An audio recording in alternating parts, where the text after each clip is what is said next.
It has been one very full day and now night of college football all across the country. And Gill will kick this one right at the 5-yard line. Herbert got a block initially, but gets it out to about the 25-yard line. A 20-yard return. Braxton Burmeister sat out 2019 after transferring from Oregon. Started 5 games, Tim, as a freshman there, and he did throw 6 interceptions. You know, he's an interesting player. He's a very good athlete. Justin Fuente talked a lot about his speed and the fact that he's probably the fastest quarterback they have at Virginia Tech, which is saying something because they do have 2 other capable runners in that quarterback room. Khalil Herbert with him in the backfield. He'll get the first carry, and a big hole opens up as he cuts to his right across the 50 before he is dragged down for a huge gain. First play goes for 31 yards. Yeah, you look at just a simple zone read, and you just see that, you know, defense split for North Carolina State, and then a bad angle, you know, by Jakeem Harris.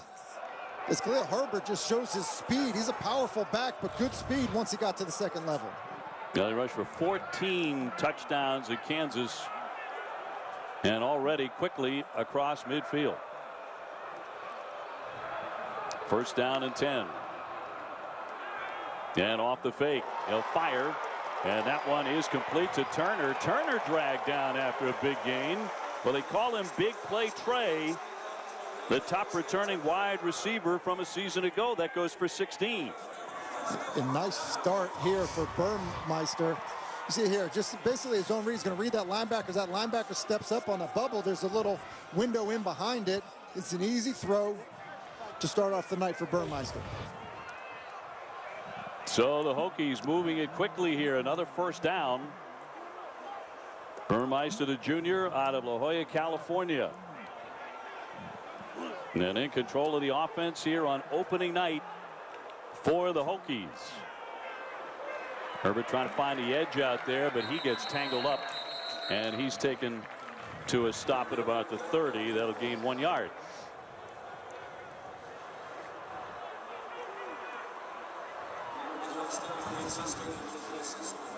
Now, we've already seen a couple of these guys impact skill players, and including Trey Turner, who can really rip off a run too if you're not careful about covering the wide receivers on this side. They can really burn you. Just getting started. Second down and 9. And the handoff this time for Blackshear, and not much there as Isaiah Moore takes him down. In fact, he loses 2. And Isaiah Moore, who we saw last week, really good player, good instincts, does a nice job of basically just, you know, diagnosing the run and then just go ahead and split it, just hit it as before the guard can get up to that second level. It's a nice job of seeing it and attacking it downhill by Isaiah Moore. So third down and 11 here for the Hokies. He's going to throw to the sideline, but incomplete.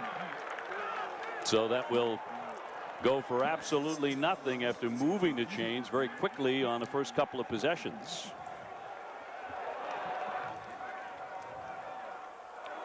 And Robinson, the intended receiver.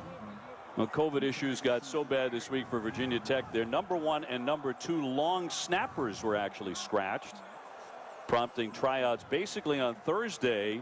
Walk-on Enzo Anthony, who did snap at Virginia last year, he won the job, but Coach Fuente was saying that, you know, they were pulling people off the street effectively to try out. This will be from 47 yards. And that is up, and that is good. Bryant Johnson to stick that one. And Virginia teams play when you're talking about the Hokies, and Bryant Johnson right out of the gate fires up a 47-yard field goal, nailing his last 13 going back to last season. And he has put the Hokies in front here 3-0. NC State to get the football for the first time. And Johnson's 35th career made field goal. So the Hokies to kick off. And soon enough, Bailey Hockman will get his hands on the football again.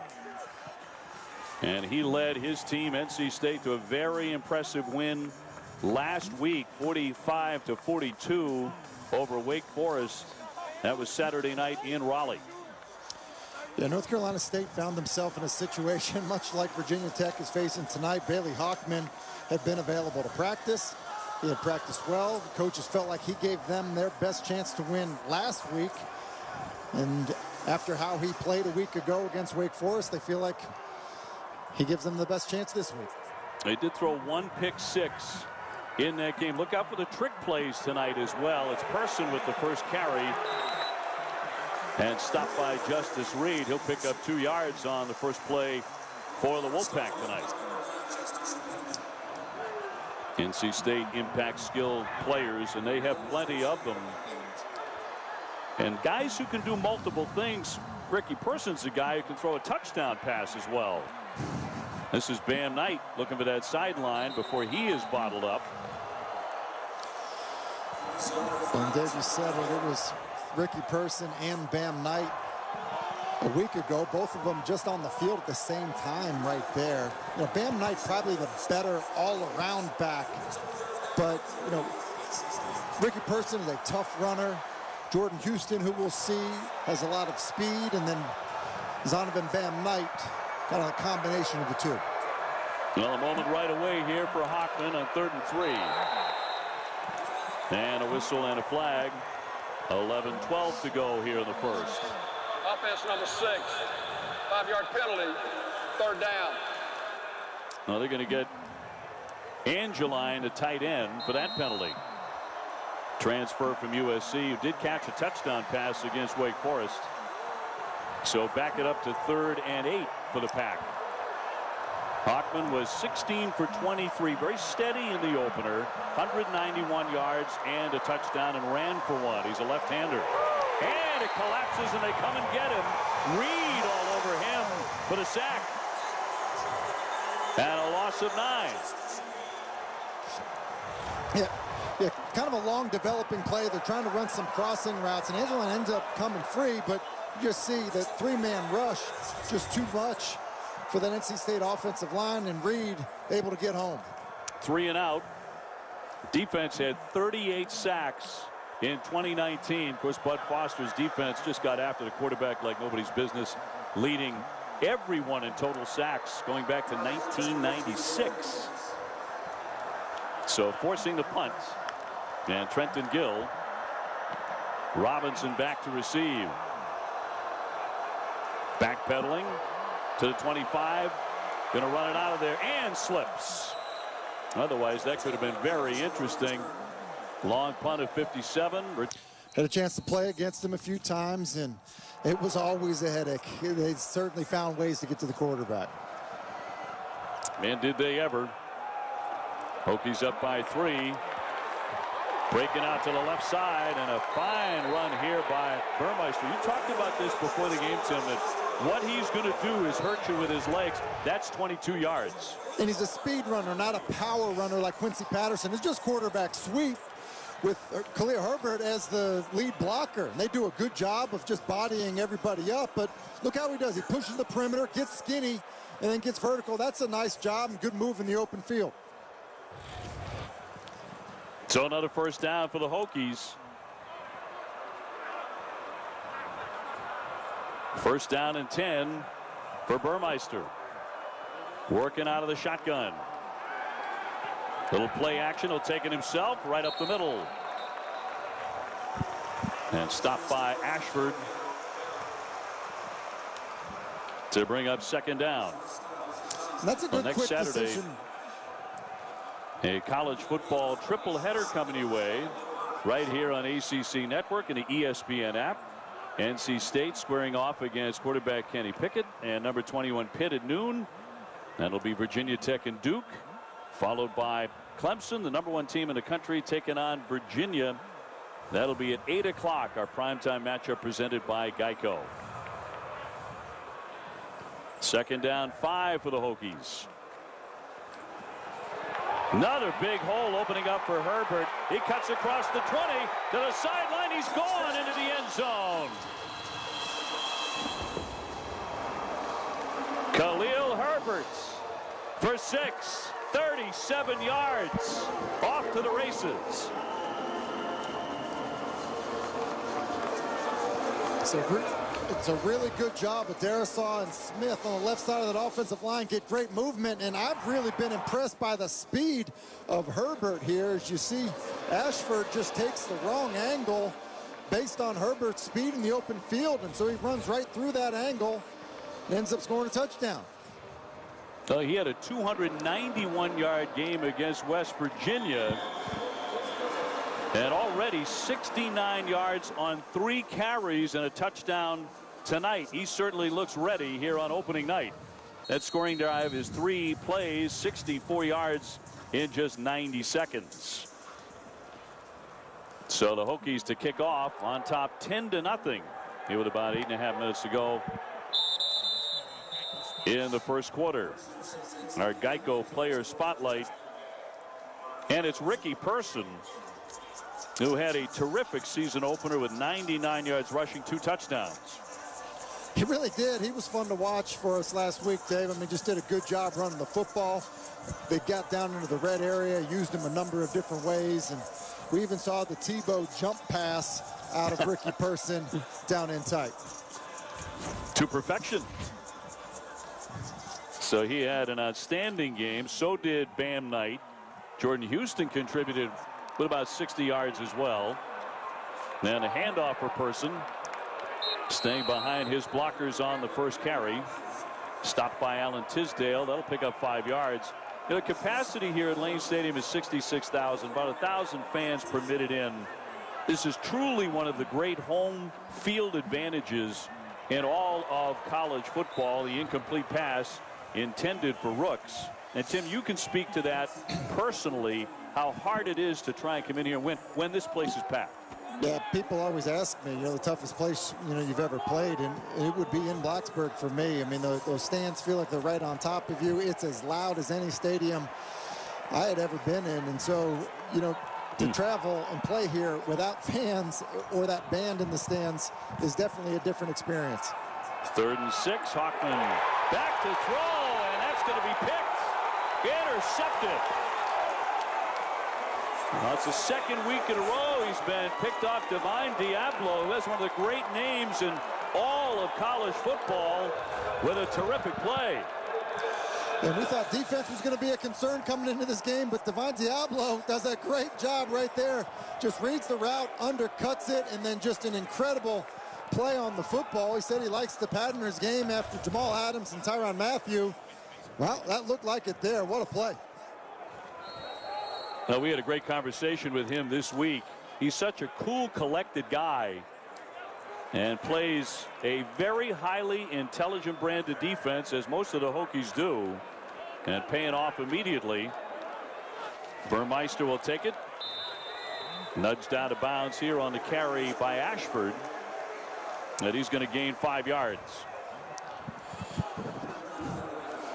And that's another just designed quarterback sweep, and, you know, great movement by this offensive line of Virginia Tech. They played some young guys a year ago. Certainly have a lot of starts under their belt as a group. Burmeister back to throw over the middle, and that one is complete. Complete to the tight end, Mitchell. Get a sense here of the touch by Burmeister. It's a pretty good job of getting it up and down over Isaiah Moore before Jakeem Harris can get there to his big tight end, James Missile. Good anticipation. Nice touch on the football. 19-yard gain to the 6'3" tight end out of Big Stone Gap, Virginia. And another first down for Virginia Tech. And first and goal here for the Hokies, as they're knocking on the door again, already leading it 10-0 over the Wolfpack. Burmeister with the handoff for Blackshear. Into the end zone he goes. And he dragged the strong safety Ashford with him. And another touchdown for Virginia Tech. And just look at the movement of the guys up front. It's his own play. See everybody moving to the right. Blackshear does a nice job of pressing the hole, pushing it right, and then just putting that right foot in the ground and getting vertical. See everybody move to the right. Then just does a great job of getting his shoulder square and up the field after pressing the hole. 8 There, yards saw the for left the tackle, touchdown. excited. 16-0 Virginia Tech. And Johnson on for the point after, and he'll drill it. So for the Hokies, Tim, they could not have asked for a better start than this, leading 17-0, 3 possessions, 3 scores. Yeah, it's really incredible. You know, we talked to Justin Fuente, and it was all about, hey, we've had so many guys miss practice. You know, it's basically been, you know, contact tracing, affecting the offense, affecting the defense, affecting the coaching staff. And I think it was a real concern about how ready his football team would be. You know, you don't have coaches that can coach guys. Blackshear, you know, who just scored a touchdown, you know, became back available to the team yesterday. But they look like a well-oiled machine at this point against an NC State defense that played really well a week ago. Impressive. 17 points in 5:02. Well, last week we were talking about the Wolfpack against Wake looking like they were shot out of a cannon. Tonight, it's the number 20 team in the country, the Hokies of Virginia Tech. And off to a spectacular start. And they will kick off once again.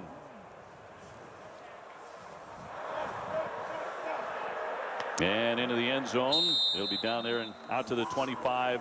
It will come. The Hokies, their 3rd attempt to open a 2020 season, still dealing with COVID-19 issues all week long. The season was supposed to begin on September 5th at Liberty against Liberty, but the ACC went to the new schedule, followed by 2 cancellations, and finally they get opening night. And they are in full attack mode. So now Bailey Hockman tries to counter. Well, and the good news for Bailey Hockman, Dave, you said on the last drive, you know, this is a tough place to play. The one thing he has going for him right now, he's not fighting that Virginia Tech crowd noise. So Hockman will hand off here, try in the middle. It's Bam Knight. Stopped by Alan Tisdale. That's a gain of 2, and let's go to Katie George.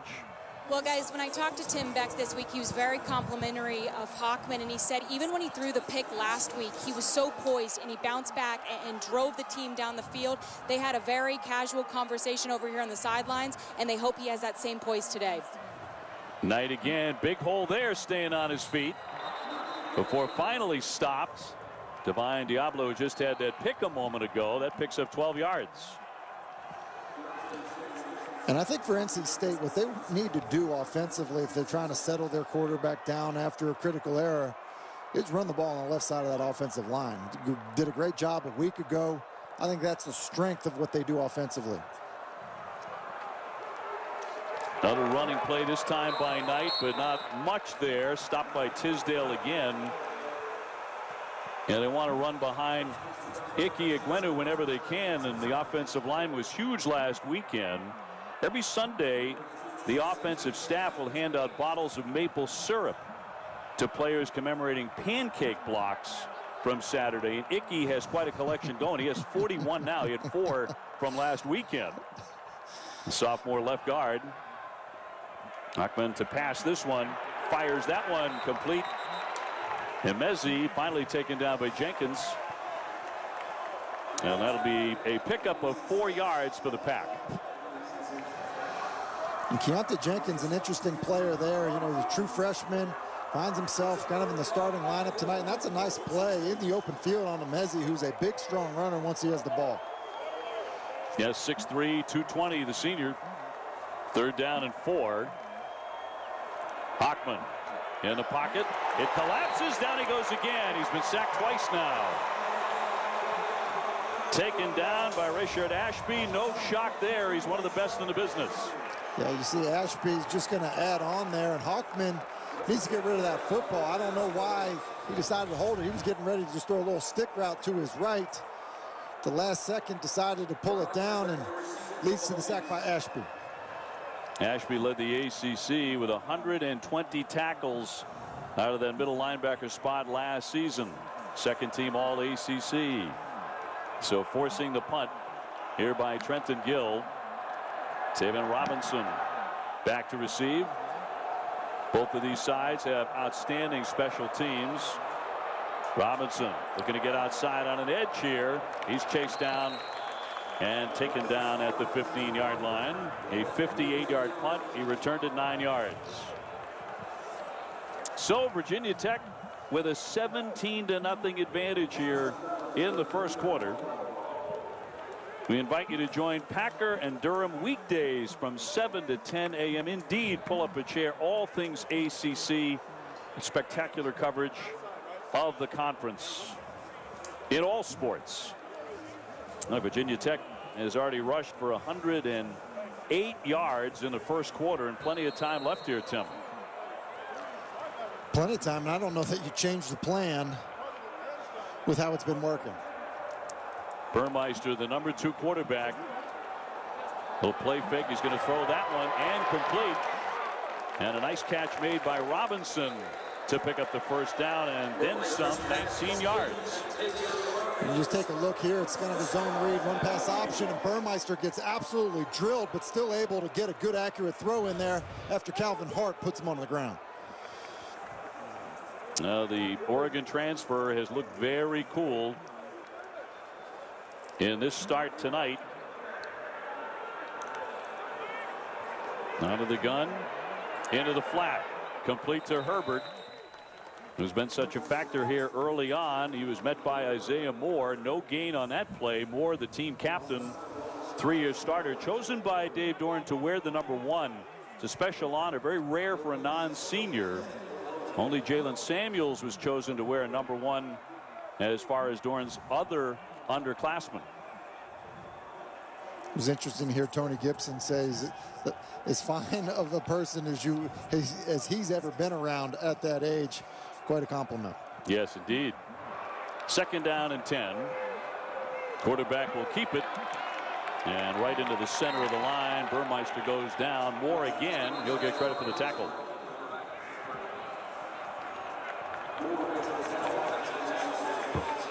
Now, the Hokies seemingly always have great defense, but you look at the number 1 jersey honorees under Dave Doran. He's had some really outstanding defenders in his own right. We mentioned Jalen Samuels. Moore, the de facto leader of this team's involvement in social justice as well. 3rd down and 7. And a quick hit. That's to Robinson. And stopped by Malik Dunlap. That gains only 1 yard. And that's a big stop by that NC State defense, because this, had a chance to really start to unravel on you quickly, down 17-0. And, to be able to get off the field, give the offense another chance, kind of needed to happen. You hate to say that early in a football game, but that was a much-needed stop. Hokies with their first punt. As Bradburn does get it off, but short, and a fair catch in decent field position here, as that one traveled 35 yards. And it gives the Pack another crack at it with about 2 minutes to go here in the first quarter, and Virginia Tech with a 17-0 lead.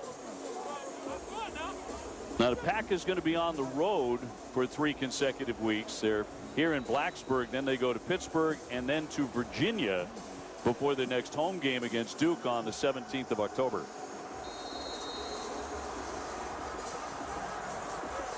Last week we talked about the new offensive coordinator Tim Beck and the great first game that he had with 45 points and how quickly this offense wants to work. Hockman back to throw on 1st down. Out of the pocket, he's going to tuck it across the 30 and steps out of bounds. Well, you mentioned Tim Beck, Dave. Obviously, been around Urban Meyer throughout his coaching career. So you think about the spread principles. You think about the tempo that they like to operate in, and it certainly was a factor a week ago. 463 total yards against Wake. Back to throw, and this one's going to be incomplete. Nowhere near. I guess it was C.J. Riley, the intended receiver, but good pressure there by the defensive end, Reed. Hockman 1 for 4, just 4 yards and an interception. So a choppy start for Bailey Hockman in this one.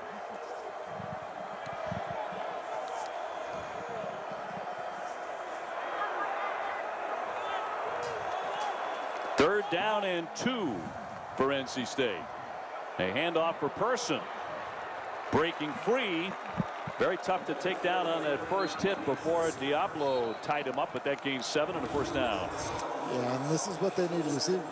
Running behind that offensive line to the left side, does a good job of, again, pressing the hole, getting up the field vertically. And you said it, because he's a big physical back, just falling forward, and you need to gain 2 for the first down.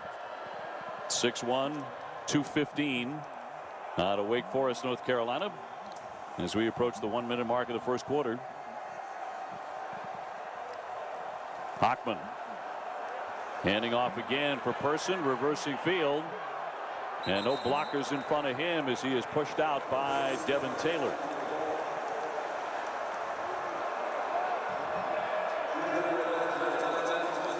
You know, Dave, we talked last week about, the fact that Bailey Hockman wasn't scheduled to be the starter, with Devin Leary kind of coming into training camp as the starter before he was kind of unable to practice because of contact tracing. There has to be some pressure on Bailey Hockman to continue to play well, to continue to be efficient like he was a week ago, so he can play without looking over his shoulder.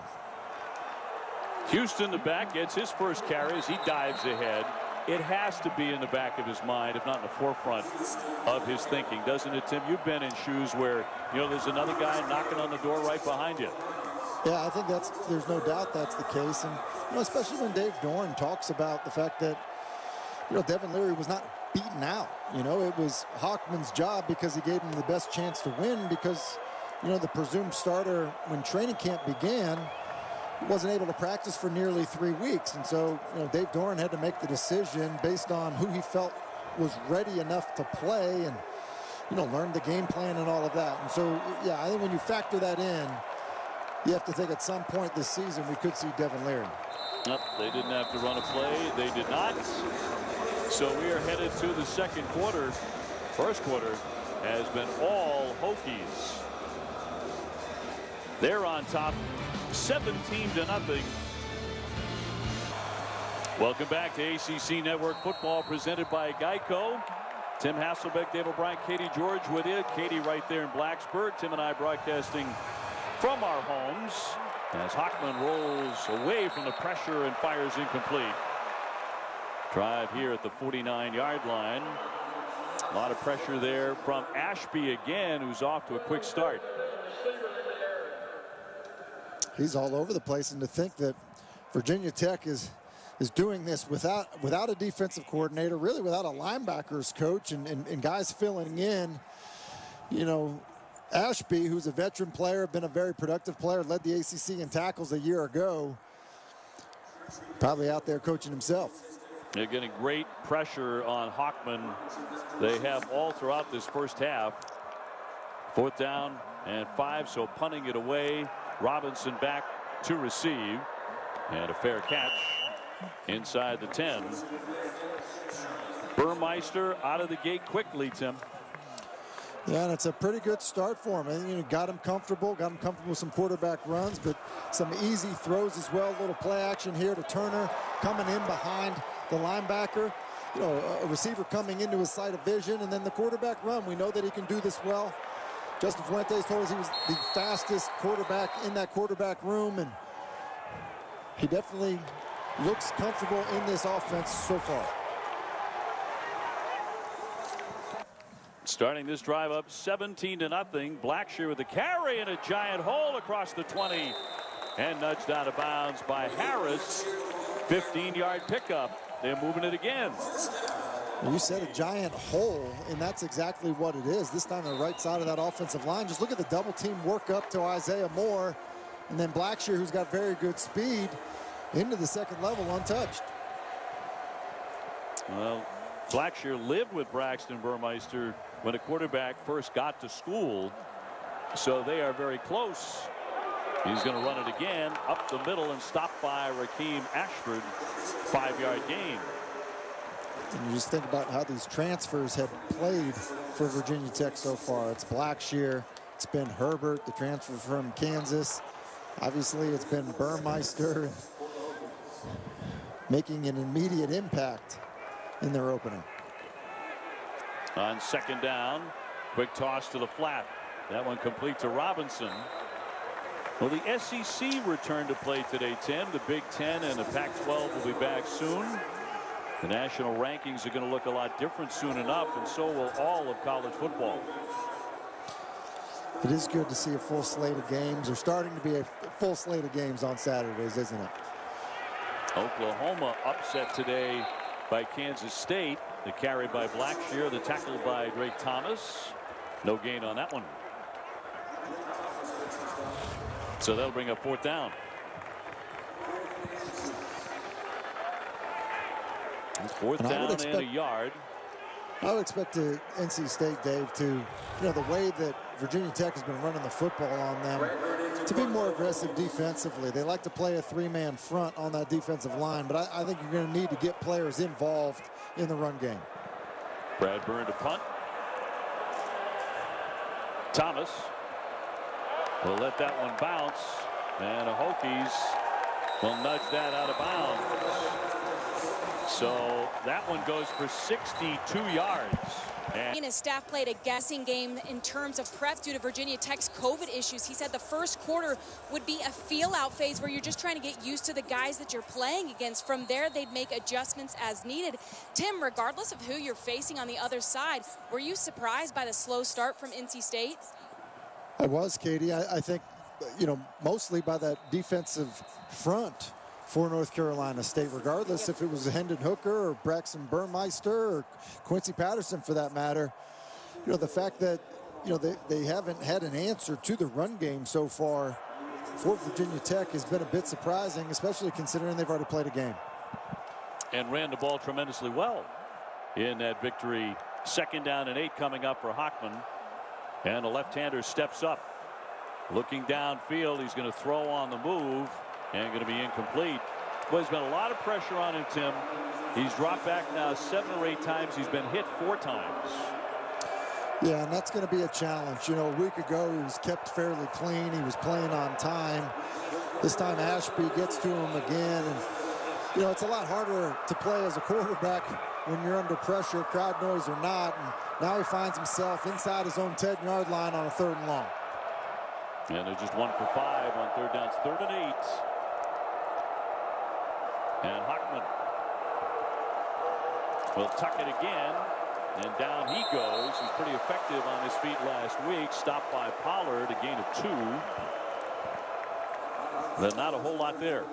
And that was a designed quarterback run. They motion the back out of the backfield. They kind of fake like they're throwing that swing out to the perimeter. And you almost wonder if, there's a bit of a trust issue in that situation. 3rd and 8, backed up, down 17. Just wanting to get the ball out of your own end. So Gill to punt from the end zone, a flag down as he launches that one. 11:28 to go here in the 2nd. Ball start. Offense, number 32. Half the distance to the goal. 1st down.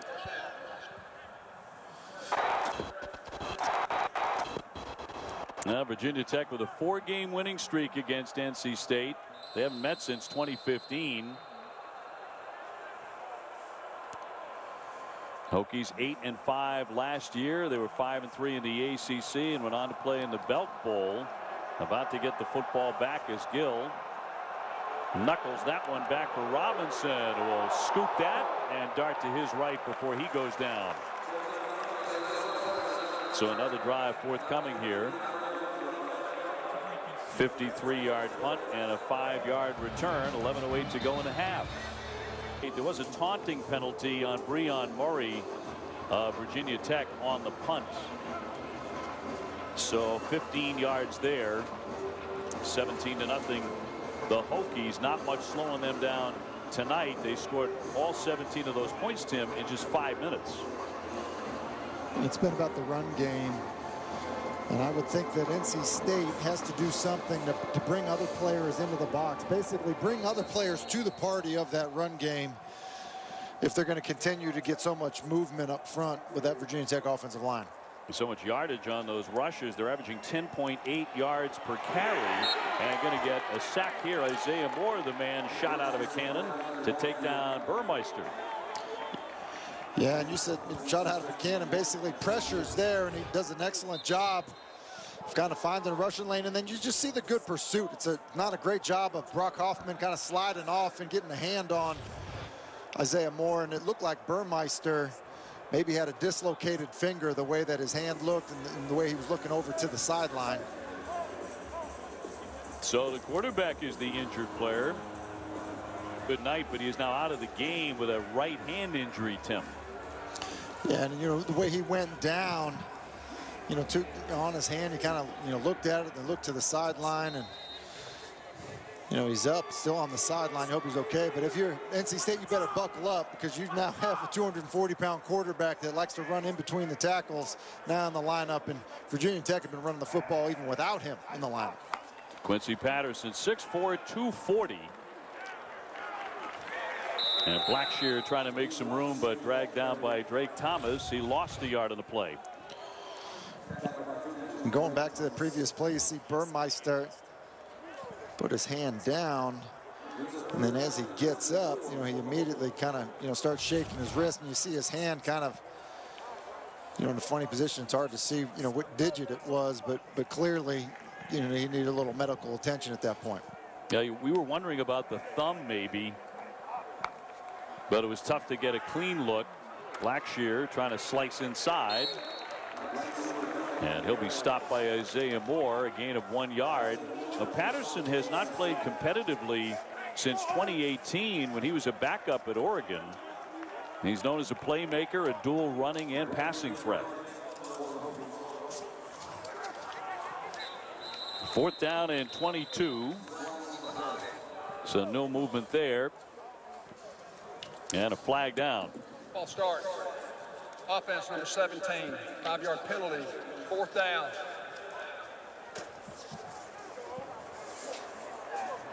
So that'll really back up the Hokies here. And the punter Bradburn in the end zone. On 4th and 27. He dug that snap out. Somehow got the punt free. Here's Thomas. Thayer Thomas cutting to the outside to the 50-yard line before he goes out. So good field position here for the Pack. Now Sunday best all day coming up. Wake Forest and Virginia field hockey at noontime, and then Duke and Louisville at 1:30. Women's soccer, this is a heck of a matchup, number 1 against number 7. It always is when it's North Carolina and Duke at 3:30 p.m. on the ACC network.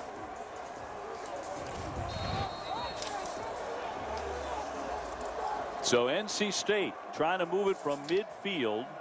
Only a couple of first downs on their first 5 drives.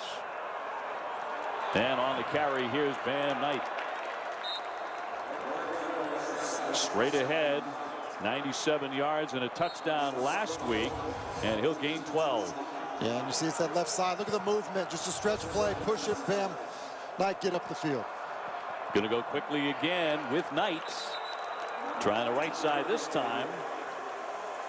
Jenkins with the stop. And they are going to go at warp speed.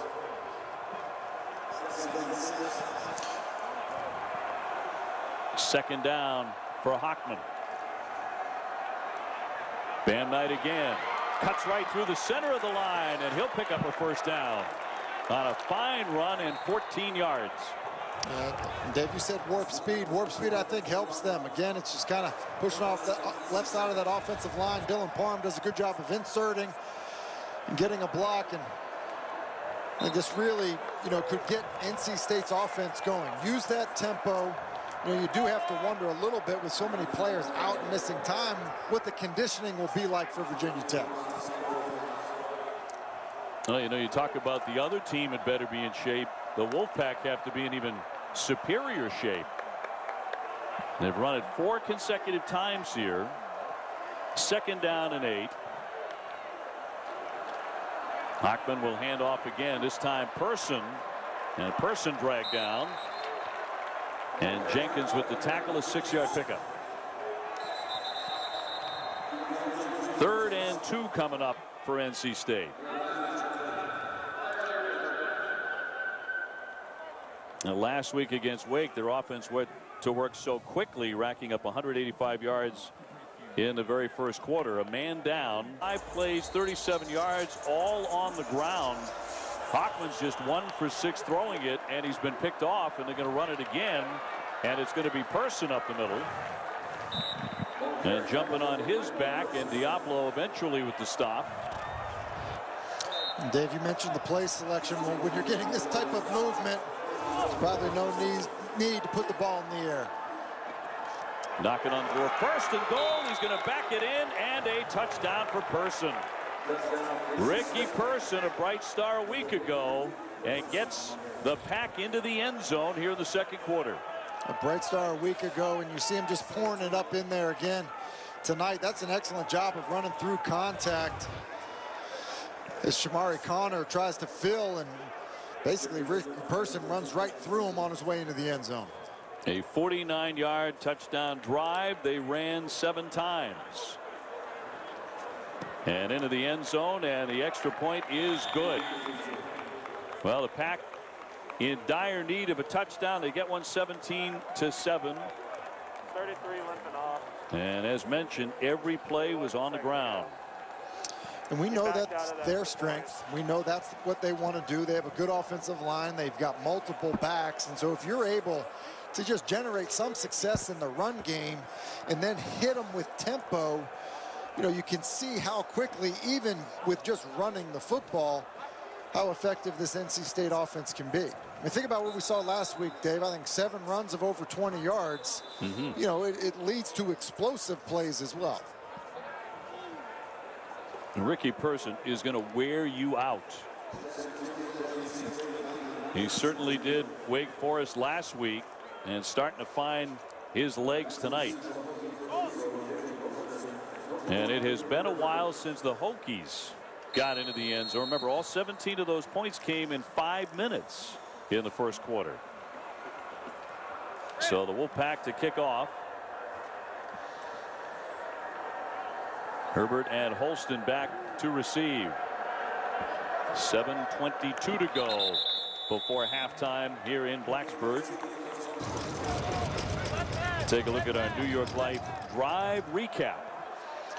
And we've said it was all about the run game. 7 rushes. It was Bam Knight that got things started. They go back to him, get another chunk play in the run game, and then they got down in tight and they put Ricky Person in to punch it in for the score. Now for Virginia Tech, 3 consecutive punts after 3 scoring drives. So they've gone cold. Trying to heat up once again.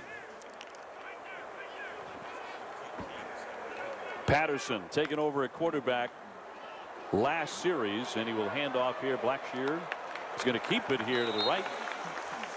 And held on to the football. Let's go to Katie George. Well, guys, as Virginia Tech trainers were looking at Braxton Burmeister's hand, a woman walked down the stairs of the stands, who I believe to be his mother, and asked him what was wrong. He walked over and he said, "My hand is cramping to the point that I can't open it, so I cannot catch the snap right now." That was roughly 4 or 5 minutes ago. He's still trying to stretch out that hand as we speak. So a cramp in that hand. We were thinking maybe a possible dislocation or something like that. 2nd down and 2, and it's Patterson again on the carry. Yeah, and I've never heard of that. I mean, when you saw his hand, the way that it kind of his fingers looked like, you know, he wasn't able to open his fingers.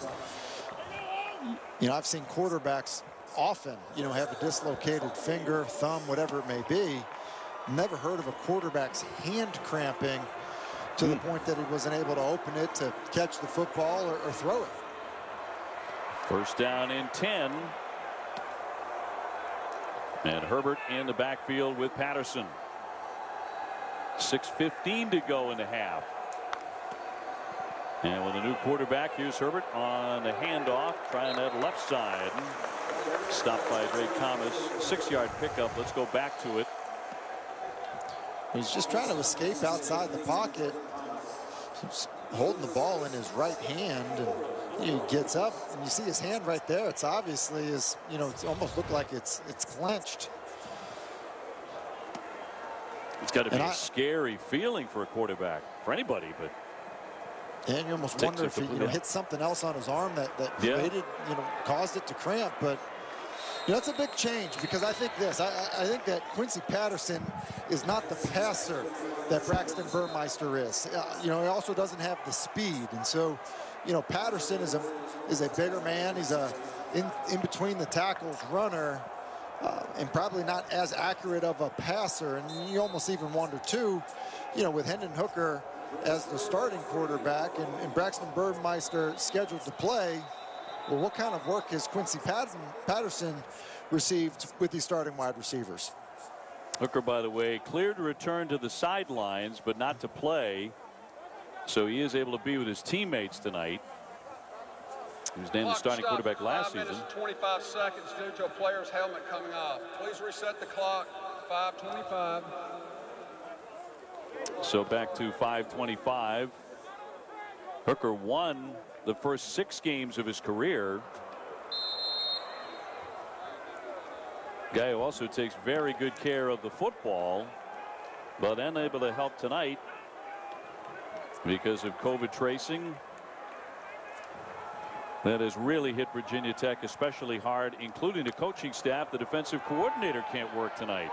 Patterson's going to loft it up there, trying that sideline, and a completed pass to Mitchell. Somehow able to haul that in despite the coverage. It goes for 33 yards. And it's a nice job of Mitchell coming back through contact to the football. They just basically run. You see Mitchell in the slot. He's going to run an inside fade route. Leaves them all types of room. And it's a good job of Patterson of just putting it out there and letting his big tight end run underneath it. Trying to get that edge, and he'll be taken down around the 20.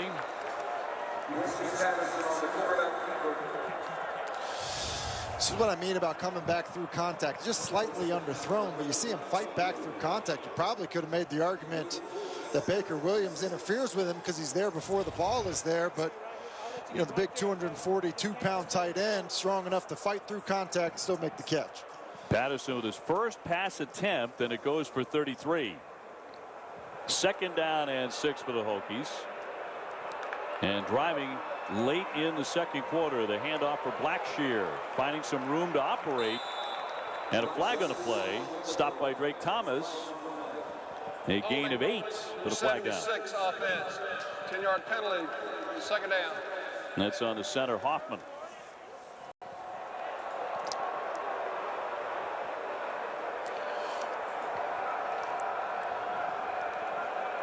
So Virginia Tech with a 17-7 advantage. Got them all in the first quarter. They have not done a whole lot since then except lose their starting quarterback, Braxton Burmeister, to a cramp in the hand. Talk about unusual 2nd down and 6 coming up.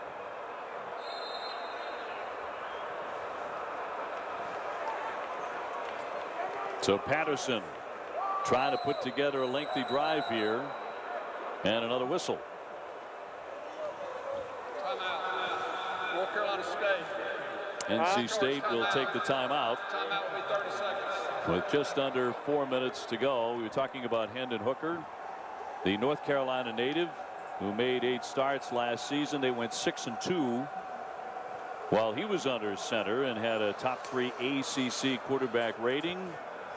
And responsible for 13 touchdowns. Only 2 interceptions, Tim. So we talk about him taking care of the football. That's true. And I was preparing for this game, watching Hendon Hooker, expecting him to be, the starting quarterback before we found out that he wasn't going to be available, and was really impressed with his versatility. He obviously was a good runner. He was efficient in the passing game. And, I think it's important, obviously one of the most important things you can do is take care of the football. And so, it was interesting to hear Justin Fuente say the offense wasn't going to change much with Burmeister as the starting quarterback. But I have to think it does now with Patterson, because Patterson is a different player than both Hooker and Burmeister. Just different strengths to his game. So I would think it would start to look a little bit different with Patterson in there. Patterson did come on last season in that wild game against North Carolina, the one that went 6 overtimes. Handoff here to Turner, just something they like to do on occasion. They like to run a wide receiver out there. Jones with the tackle. It gains only 2 yards. Now, Turner last year had a 57-yard run against Wake Forest. 3rd down and 11. And he's an exciting player for them. You mentioned 3rd and 11 here, and Turner, you know, interesting situation for Patterson in these known passing situations, but Turner would be the guy, and maybe even on a wide receiver screen. A key moment for Patterson, back to throw. Looking over the middle and darts that one. A bobble there and a completed pass. And a heck of an effort there by Caleb Smith. Let's see. Gain of 11. And picking up 1st down in the red zone. When you see Turner draws the underneath coverage and ball's thrown behind Smith, and that's moving around. That gets some of the ground here. I thought he made a terrific play, Tim, to haul this in. Watch this thing come up. This, of course, after he hits the ground.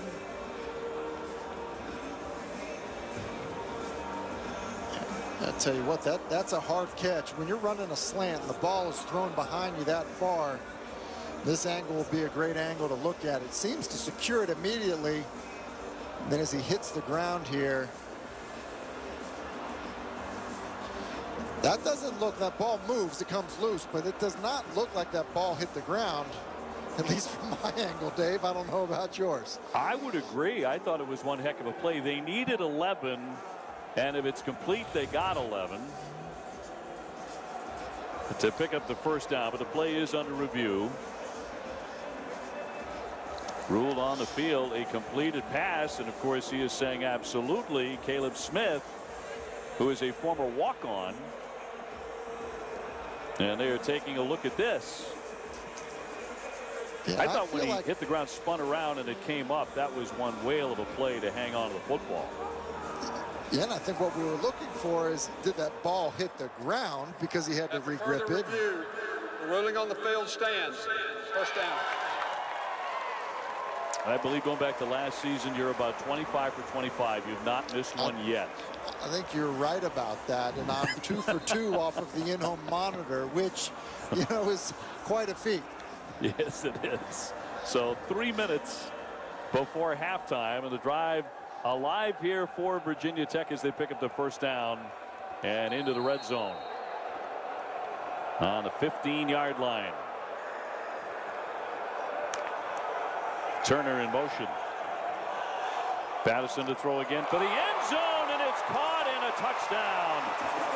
Robinson with the reception, beating Dunlap in the end zone, 15 yards and a touchdown.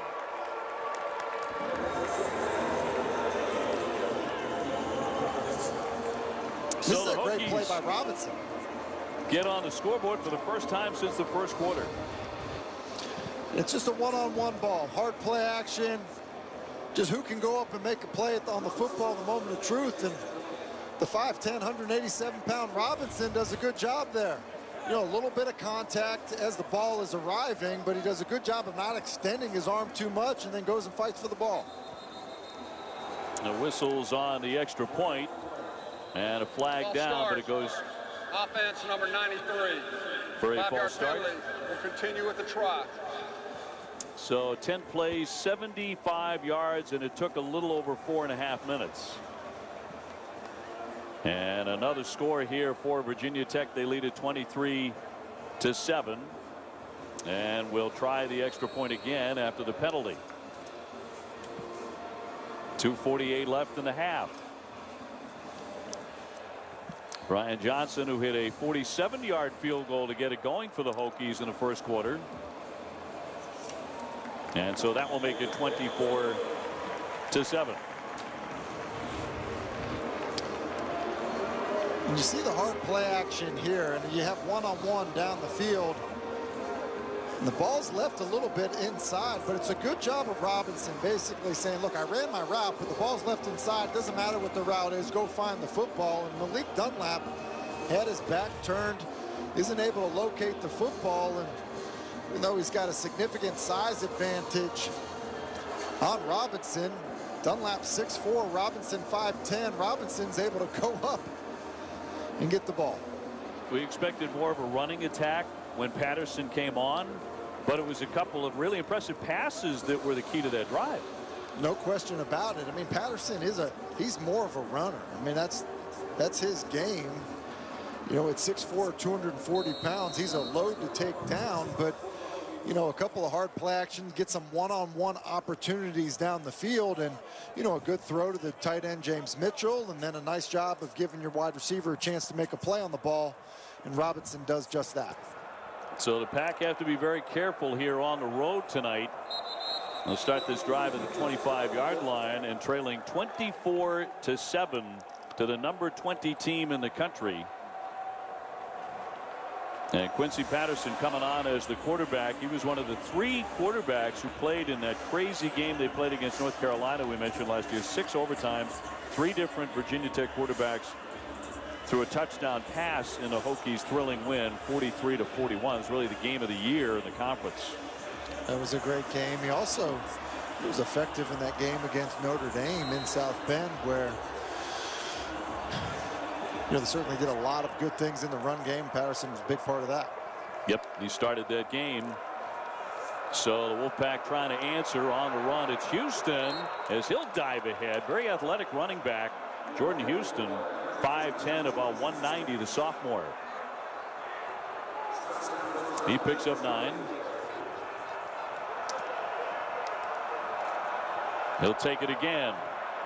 Outside, but nothing doing there. Great coverage there by number 22, Jamari Connor. Drops him from a 1-yard loss. And Jamari Connor's a really versatile player, kind of plays everywhere in the secondary. And this is an outstanding job in the open field against a really shifty, speedy back in Houston. North Carolina State was unbalanced and really had good angles, but a great play by Connor. On 3rd down, he's going to throw it as an open receiver and incomplete. Had an opportunity for a good strike there, but incomplete. Yeah, and this is one that Bailey Hockman, you know, has got to make an easier throw. Pavilion gets on top.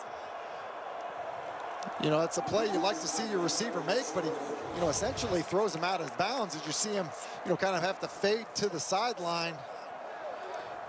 You know, if that's a better ball, you keep the receiver up and he's probably scoring a touchdown. Well, NC State with their 4th drive without a first down.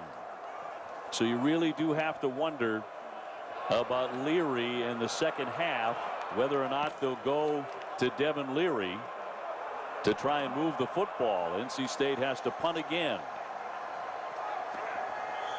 And a fair catch at the 21-yard line. So an opportunity for the Hokies to get back in the scoring column, leading at 24-7.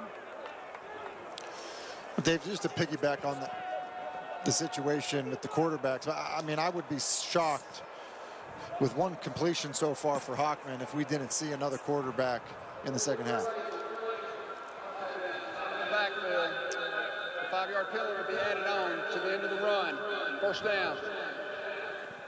So false start there. Minute 48 to go here in Blacksburg tonight, which Tim will tell you is one of the very toughest places to play in all of college football. And when it is packed, 66,000 here at Lane, it is absolutely deafening.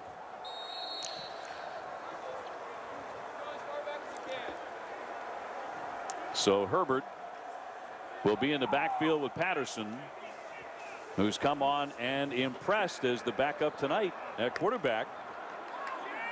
He's going to hand off again for Turner. Turner darting to the left side, still on his feet. He breaks free. Down the side. Here he comes. And he'll be taken down. Tackled by Power, but after a gigantic gain.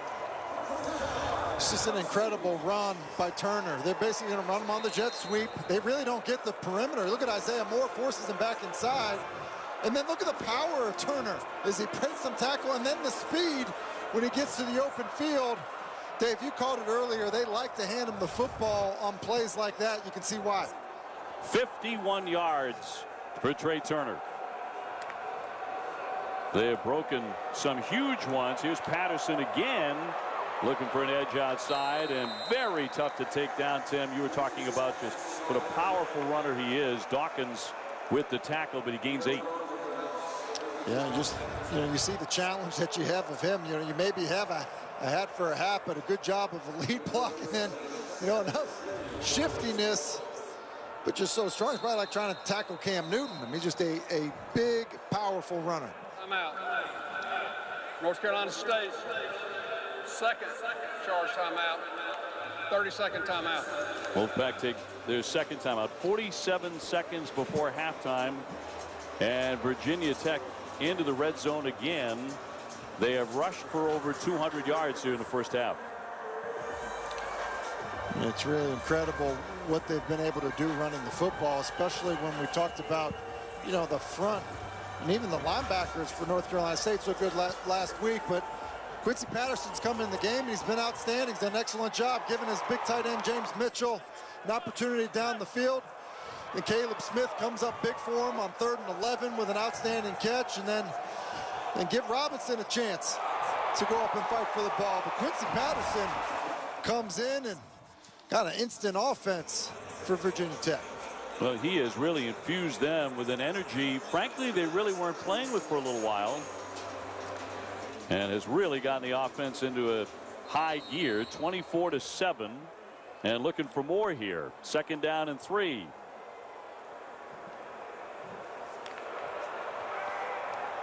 Patterson looking to throw for the end zone, and it's caught for a touchdown. It's James Mitchell, the tight end, able to haul that in.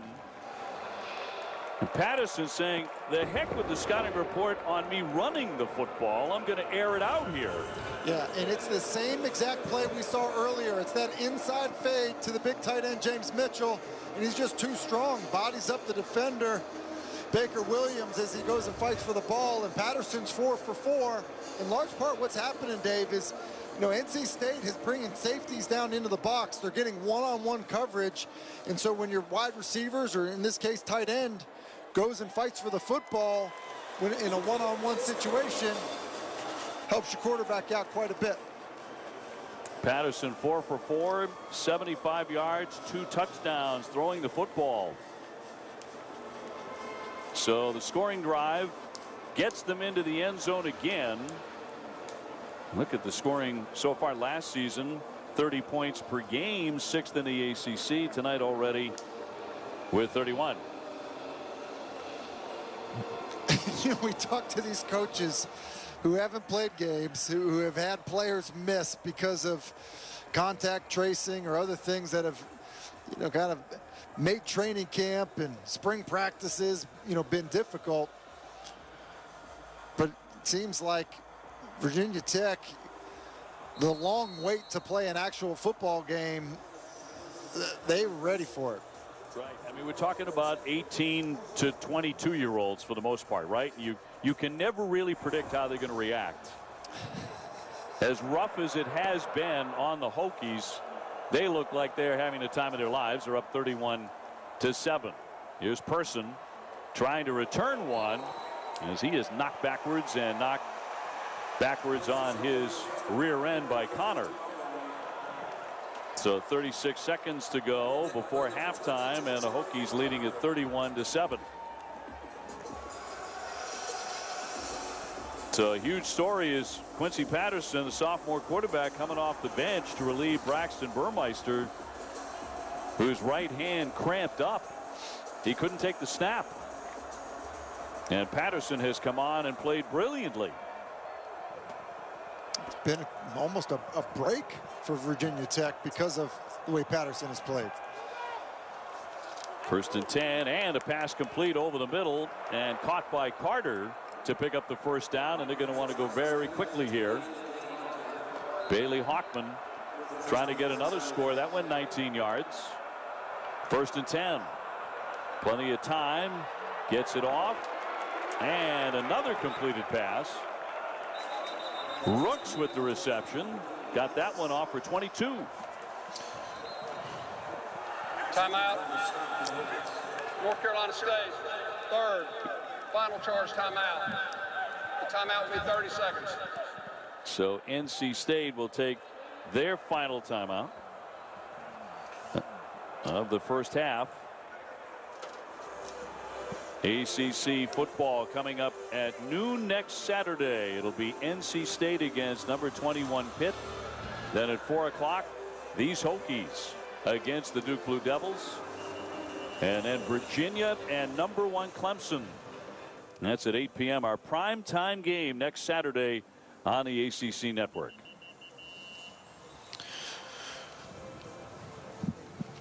Impressive game by Pitt. Yeah, impressive game by Pitt today. And you and I, Dave, I think you're about to say, excited to see the number 1 team in the land next weekend. Looking forward to that. Getting back to Clemson, we had several a season ago watching the number 1 team in the country next Saturday. First down and 10, just 20 seconds left before halftime. Hockman will air this one out to Person before he's tied up and dropped. Just seconds to go.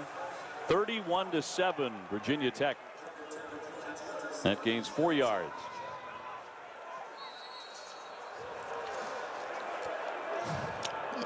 You know, the decision there, I mean, that was basically a design pass to throw the swing screen. You know, and just the danger of getting tackled in bounds. Obviously, you see what happens here, and kind of forced to take a really, attempted a really long field goal by throwing the ball in bounds. Would be 53 yards. Here for Christopher Dunn. And a timeout, Virginia Tech. Virginia Tech, first charge timeout. Timeout will be 30 seconds. Dunn, one of the very best in the country. He has made all of his last 12.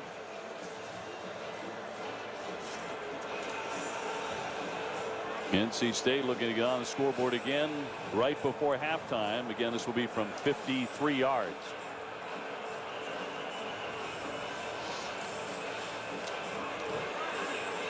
This is a big kick here, Dave. You think North Carolina State gets the ball to start the second half with maybe a little bit of,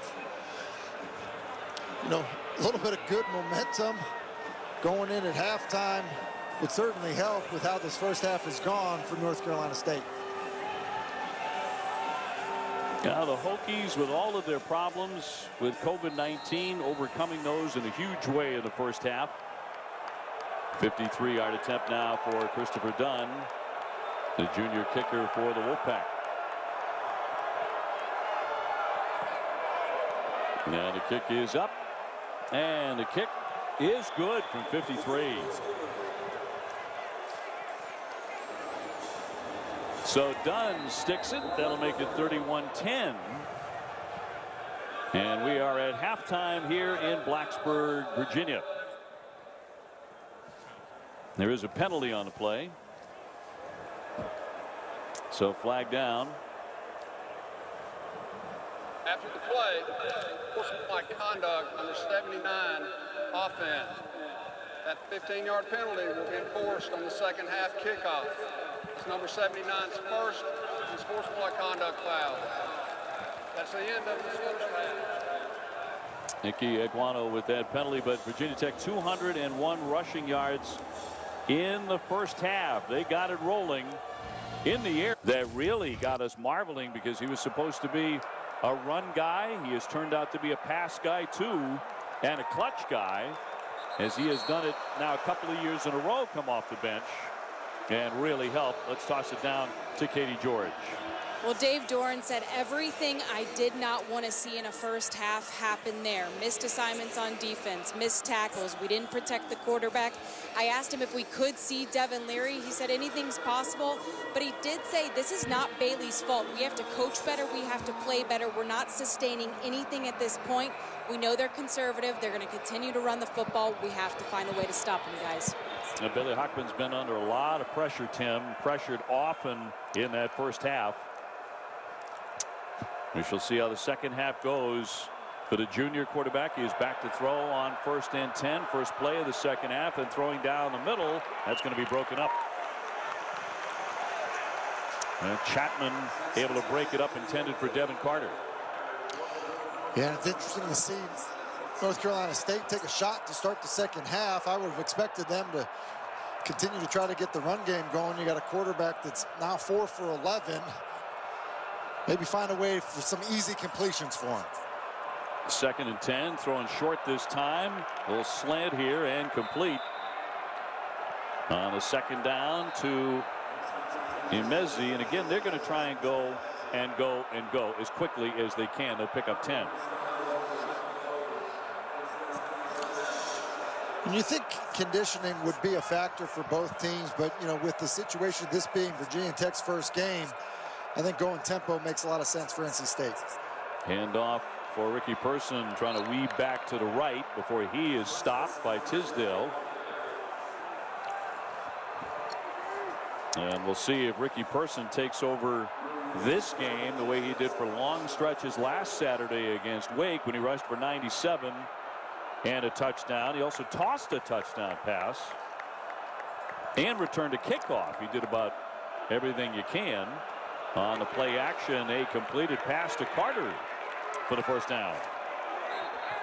That'll gain 17. It's a nice job here, just hard play action. You mentioned Person. I think everyone's thinking, hey, you know, a lot of Person, get this offense going, pull it out of his belly, and able to hit Carter on the in-cut behind. So the Wolfpack on the march across the 50-yard line, and a flag down on 1st and 10. Ball starts. Offense, number 50, 5-yard penalty, 1st down.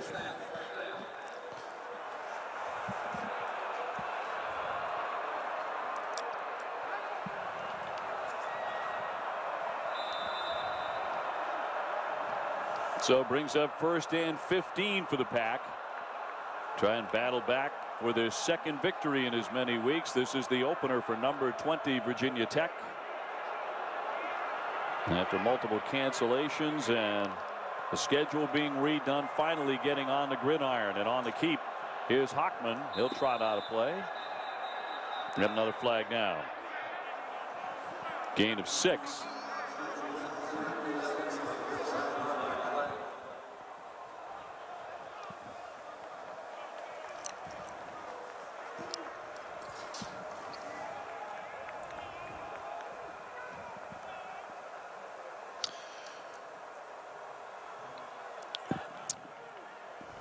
Illegal formation, offense, 5 men in the backfield, 5-yard penalty, 1st down. So a couple of flags here in the opening moments of the second half in Blacksburg, with 13:11 to go here in the 3rd quarter. Backs him up to a 1st and 20. Bam Knight in the backfield will take the handoff. Nice big hole. Wanted to cut back inside, but he's denied as he got 5 of them back. You know, you get into these 1st and 20 situations behind the chains. You want to go fast, and that's great. You know, you just get behind the chains, just makes it so much harder for your offense to operate with tempo as you see Virginia Tech flying around. Hockman came out throwing the football. 2nd and 15 for the Wolfpack. And from the shotgun, a little bit of pressure, moving away from that. Throws it short and caught by Knight.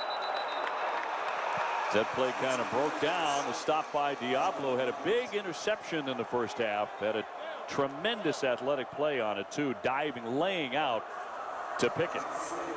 Yeah, Dave, you said that play kind of broke down. I think Hockman was fooled by the rotation in the secondary, which, you know, forced him to leave the pocket and look to create, which is why he ended up just dumping the football off. 3rd and 9 now. Hockman looking to throw again.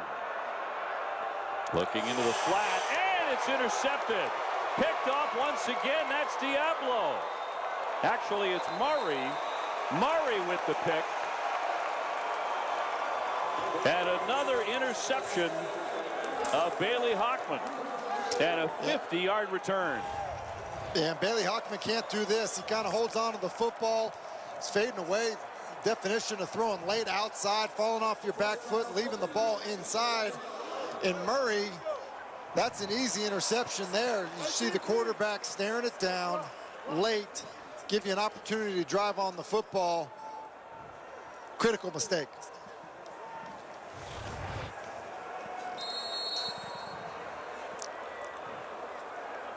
So Virginia Tech once again doing it with defense. And it's Leary starting to warm up. Devin Leary. Going back to last season, they talked about him as the quarterback of the future for the Pack. And it's Patterson right into a pile. So second down coming up. He'll get 4 yards on the game. Trying to make some more points out of the turnover. And those types of plays there, I know it didn't amount to much for Virginia Tech, but that's what I feel like Quincy Patterson does best, you know. Yeah, the fake to Turner, try to stretch the defense, and then run right at him with Patterson.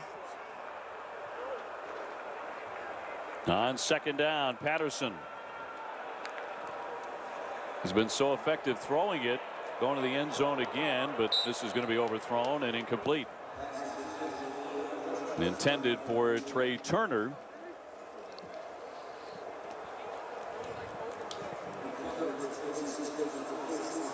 So it'll bring up 3rd down and 6 here for the Hokies.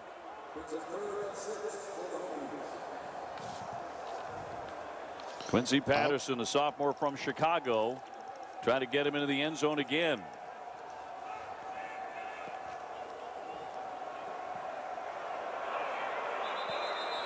And flags down again. Ball starts. Offense number 21. 5-yard penalty.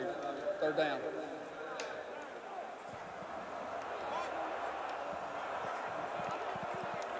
That changes everything for Virginia Tech offensively. 3rd and 6, you know, with the way they run the football and with the way the quarterback can be a runner. I think anything's on the table. You get into 3rd and 11. You know, now it's a known passing situation unless you're just settling for the field goal. And backed up to the 12-yard line on 3rd and 11. He's going to step up and throw short, and it's broken up. Intended for the tight end Mitchell, but Tyler Baker-Williams, the man to interrupt the play.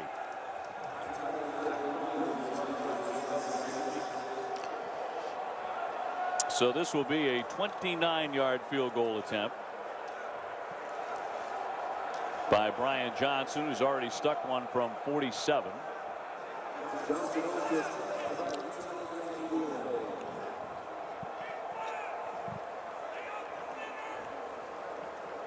And from 29, that is up, and that is good.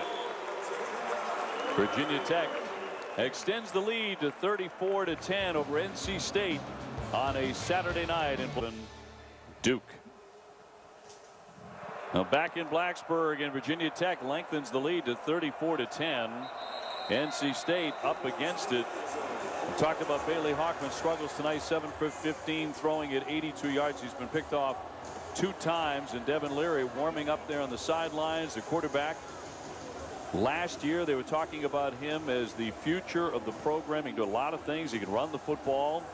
There was a sense of disappointment around the program that he didn't start last week because of a COVID interruption.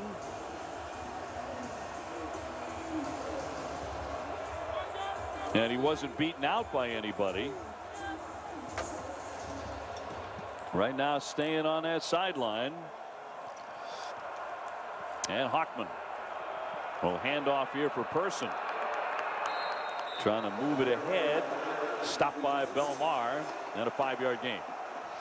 And it's surprising to me that we're still looking at Hockman when you think about his numbers tonight. 7 of 15, 2 interceptions, less than 85 yards passing. And you mentioned, you know, how the coaching staff has talked about Devin Leary in the past.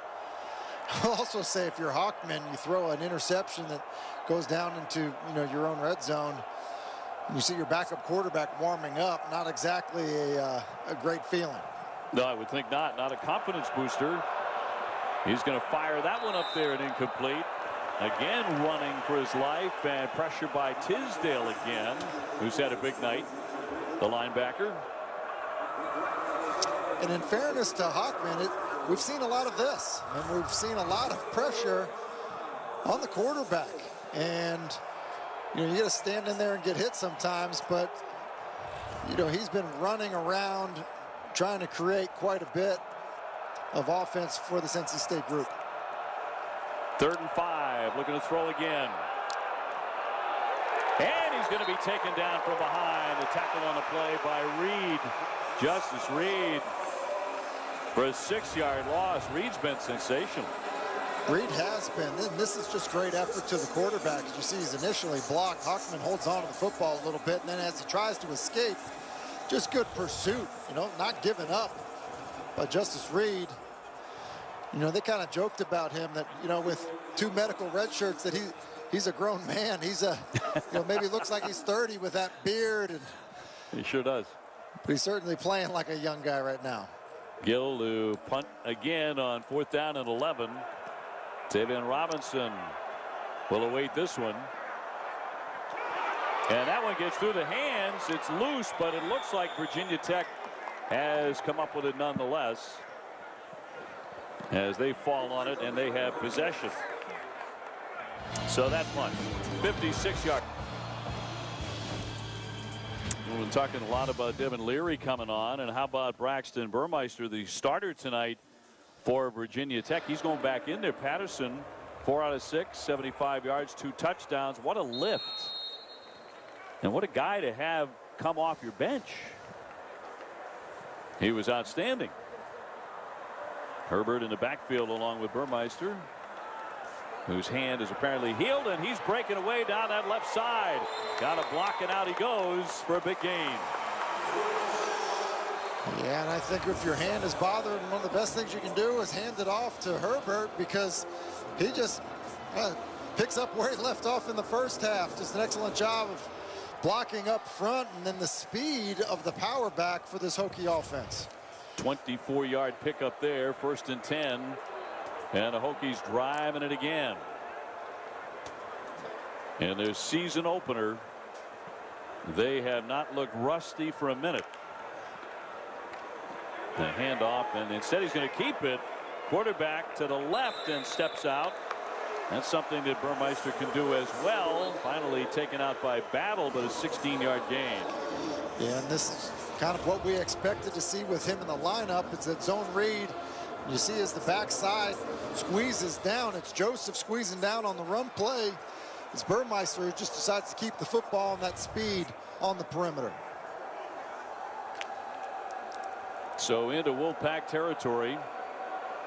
1st down, under 8 minutes to go in the 3rd. And the Hokies really looking for a put-away blow.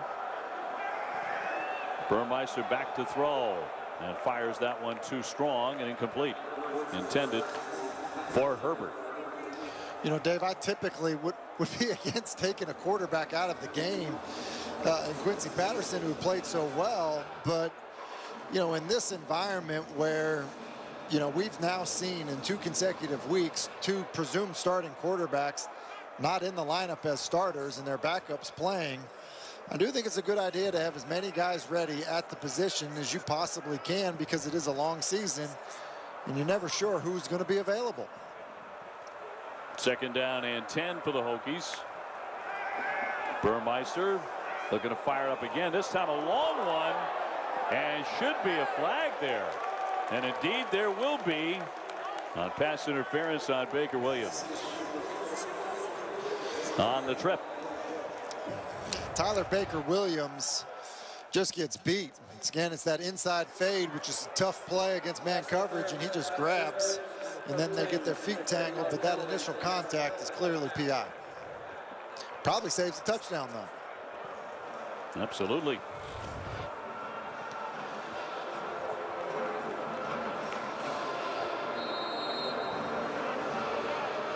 So 7:37 to go here in the third. And with the penalty, the Hokies deep into NC State territory.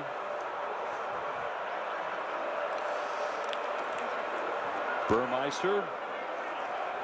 And a handoff trying that left side. It's Terrell Dawkins with the stop, and that'll lose a yard. You see Braxton Burmeister tonight. I mean, really, has been effective throwing the football, in terms of finding completions. He's done a good job of operating this offense. That's what I mean. Under normal circumstances, you see that, and then you know what Patterson has done. Yeah, I think I would have normally left Patterson in the game. 2nd and 11. Burmeister to run it. Takes a hit. And down he goes on a 25 as he gets stuck by Isaiah Moore, but he picks up 5 yards. He does, and he had a corner blitz coming from his left, and the safety rotate over the top, and they could kind of, caught Burmeister off guard a little bit, which made him tuck it and run so quickly. 3rd down and 6 coming up for the Hokies.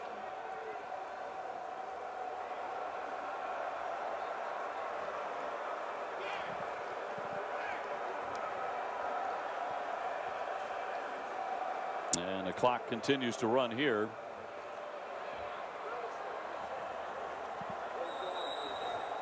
And a whistle. And a timeout. So Virginia Tech will combine to go 10 for 14 thrown at 135 yards, 2 touchdowns. They've also rushed 13 times for 68 yards. So they have been a huge part of the success story tonight for the Hokies, who lead at 34-10.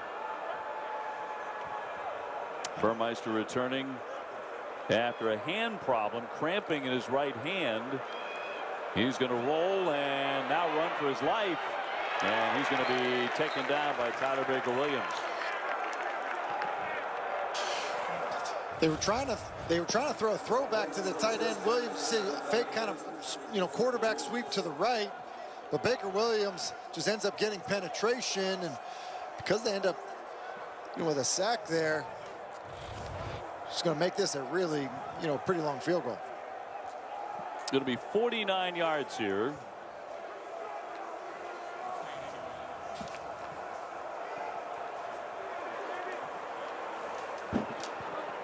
And that kick is up. And that kick is good. Johnson, another long one. He's hit him from 47 and 49 here tonight. He's been absolute money.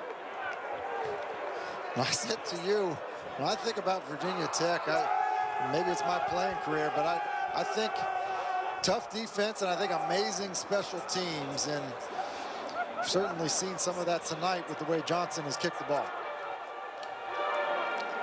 Well, they always seem to excel on special teams. And that opens up the lead to 37-10,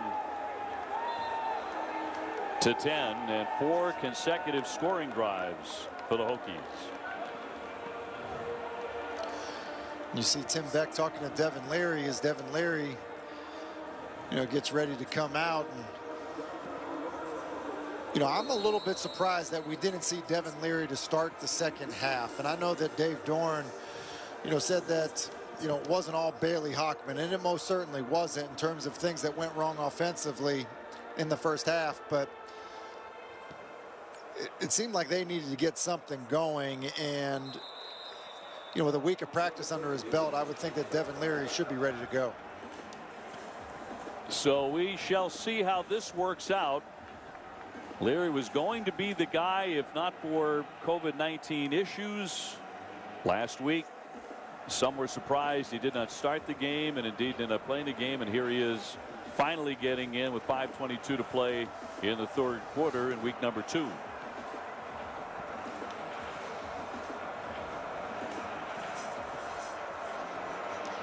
So Leary, the 6'1" sophomore from New Jersey.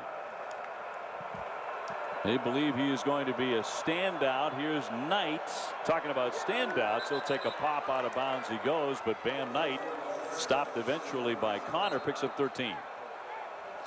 When you mentioned Leary, they do think he's going to be a standout. He, definitely has the strongest arm of the group. I think they see a lot of potential in him, a lot of leadership capabilities and a lot of physical abilities, out of him. And so I think it's one of the reasons he was the presumed starter coming into training camp. It'll be Knight again. A hole opens up. He'll slice back inside for a nice gain. Let's go down to Katie. Well, as soon as Bailey Hockman was sacked in that last series, guys, Tim Beck turned to Devin Leary, told him to warm up. You are in next. And rather than continuing the conversation with Leary, he walked down the sideline, took a seat with Hockman, and had a lengthy conversation. I'll wait for this play, Dave. Pass play incomplete as he fires wide. Leary incomplete. He had a lengthy conversation with Hockman and explained the situation. And as a guy that's described as a player's coach, you have to respect the way that he's handled this QB change over here on the sidelines.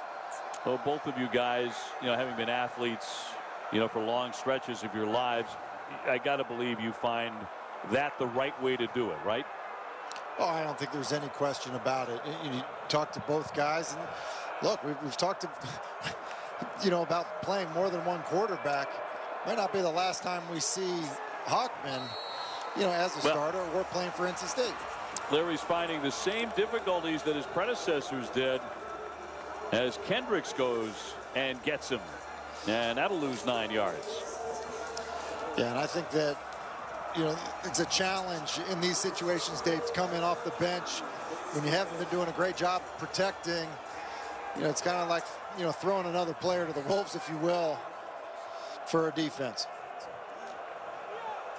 Wolfpack has been sacked 4 times tonight. 3rd down 19. He's going to throw it and complete the pass as he gets it to Angeline. Stopped by Chapman. Got it out to his tight end, a transfer from USC.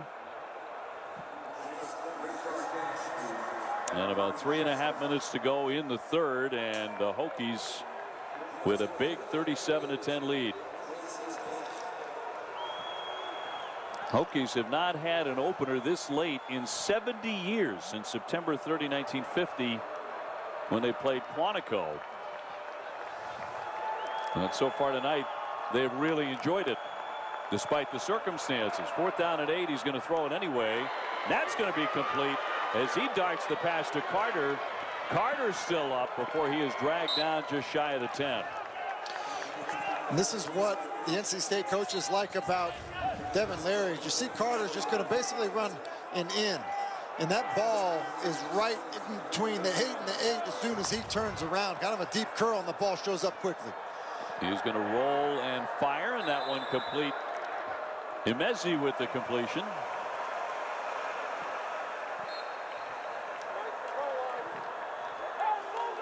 And 2:40 to go in the quarter. 2nd down and 4, and moving the chains.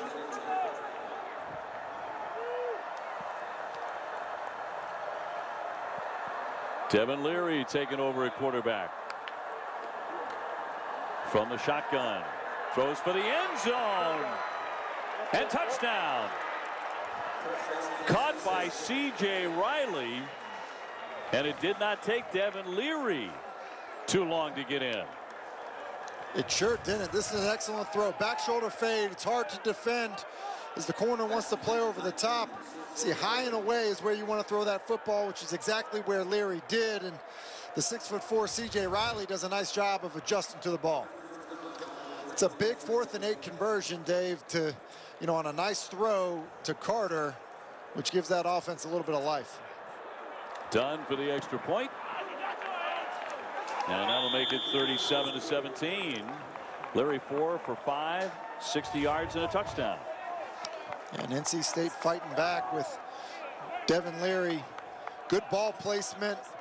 You see, the trouble that Devin Taylor's going to have playing that ball that's thrown perfectly high and away behind, so C.J. Riley can get his hands on it. So the scoring drive goes 8 plays, 75 yards, a little over 3 minutes. Impressive. A sophomore quarterback. And it gets him into the end zone to cut it to 37-17. Kind of been waiting for him so long. And when he gets in, he does, well, what the coaches said he was going to do.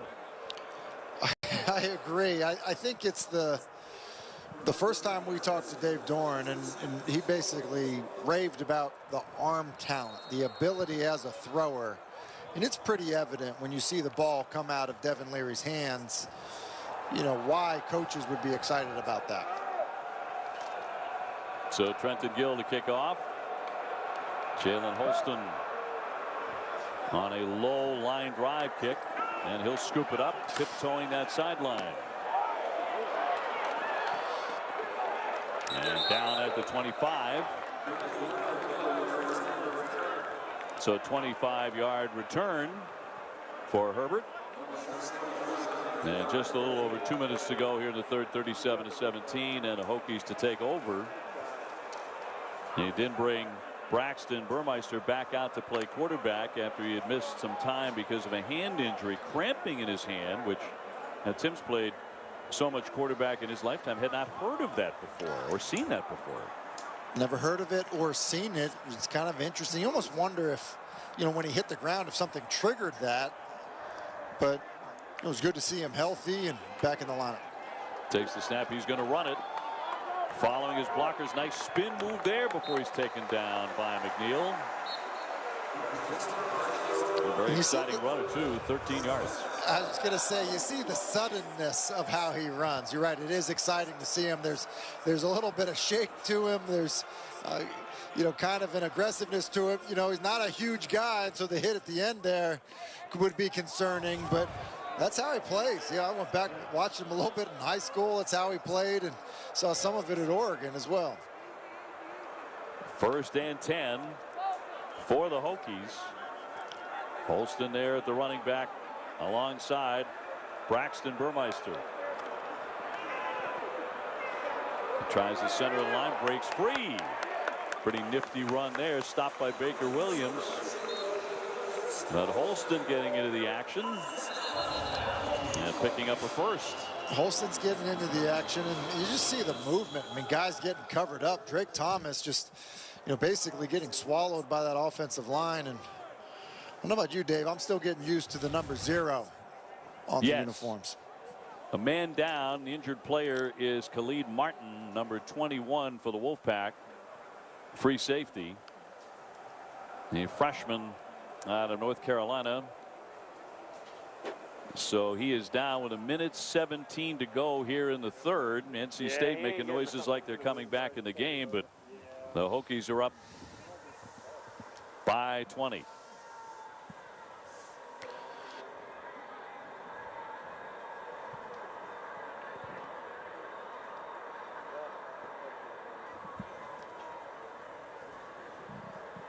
So out attending to a 6-foot free safety, Khalil Martin. And we'll see if he can continue on his back. Hasn't moved very much.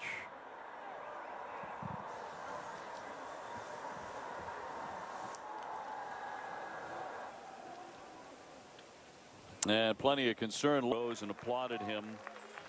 Certainly hope he could hear that. And now these guys have to get back to playing a football game, which has got to be one of the toughest things to do. It's really tough. You know, no one wants to play after seeing that, and to think that this is all happening as well in a virtually empty stadium has got to make it feel even more eerie. So last minute of play of the third. Here's Herbert cutting it back. Picks up a block. Squeezing inside again. He's had some masterful runs tonight. Moore with the tackle. He picks up 6 the hard way. So I'm not sure what anyone can say. No one's going to feel much better until you hear a good word about Khalil Martin. This one aired out for the sideline. A little bit of a juggle on that play and incomplete. You're right, David. I mean, you mentioned it. It was one of the hardest things to do as a player on either side. As I said, when something like that happens, you know, where you stop play for so long that you realize the you know, the level of concern and the seriousness in terms of how medical staff takes it. That being said, you do have to continue to play a game, and you know, it's one of these things you just kind of look at the guy next to you and know that he's counting on you, and that's what it takes. Out of the shotgun, Burmeister going up top and hitting for the sideline, incomplete. Intended for Robinson, is well covered by Harris. Jakeem Harris in the coverage, 36 seconds to go in the third. Now the Hokies have played such a strong game tonight in their opener, leading at 37-17. On 4th and 4, they'll be punting. So closing in on the fourth quarter here.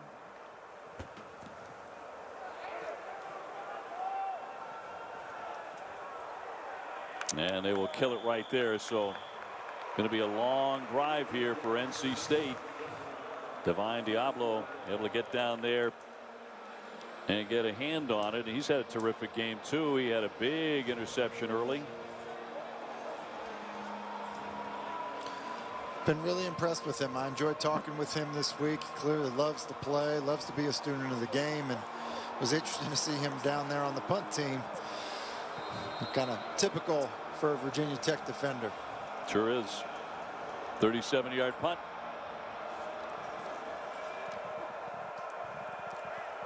So Leary back as the quarterback after leading a touchdown drive the last time he was in there. Ricky Person with the carry, stopped by Pollard. That'll gain 6 yards in the final seconds of the third quarter.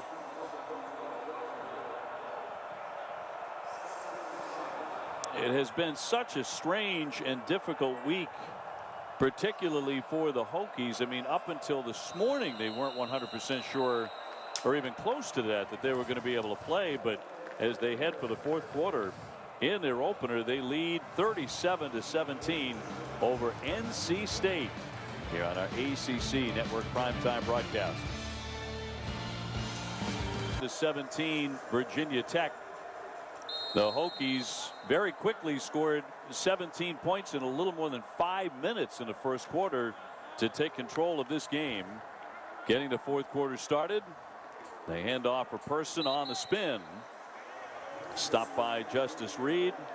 Now freshman safety Khalil Martin was injured in the third quarter in the final moments. For an update, let's get it down to Katie George. Well, I've been getting some good news, guys. Khalid Martin is conscious, and he has injured his right hip. He should be arriving at Montgomery General Hospital in just a few moments, where they are going to do some further testing on that right hip injury, but he is conscious and awake. Very, very good news. Thank you very much. On the run out, here's Person trying the sideline before he's pushed into the bench. He picks up 7.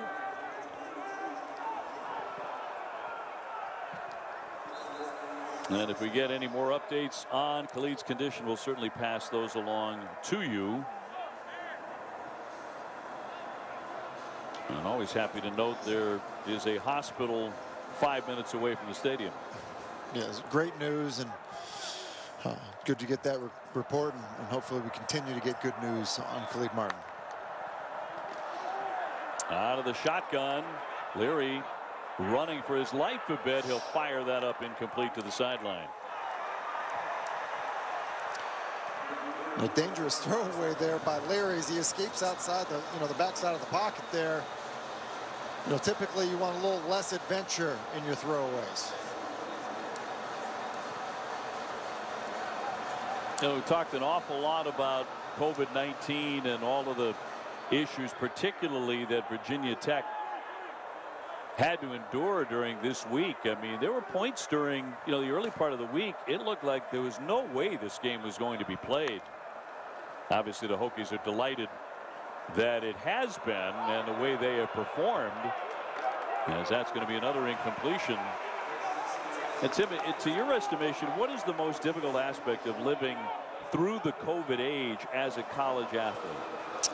I think from our conversation with these players, Dave, the thing that struck me is how contact tracing can affect you. Guys could feel totally fine. They could do everything, wearing a mask, washing their hands.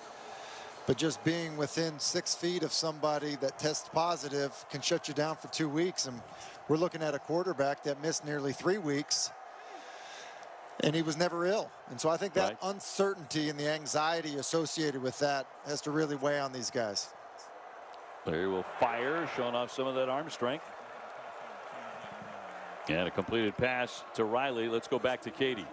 Well, it's also changed the way these guys do things. Normally speaking, after practice, they hang out, they go eat with one another, they play video games. And players say they don't want to hang out with one another because they're so fearful of that contact tracing and they don't want to get out. On pass and incomplete by Leary.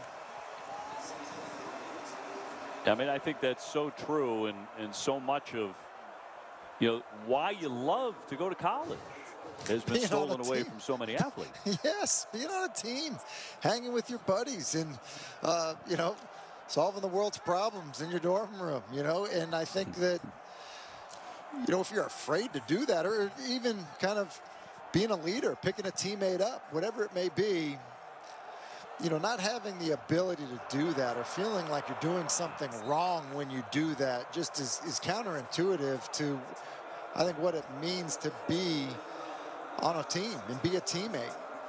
And that's hard. Bam Knight with another carry and stopped by Kendricks. So a 3rd and 3 coming up for Devin Leary and NC State.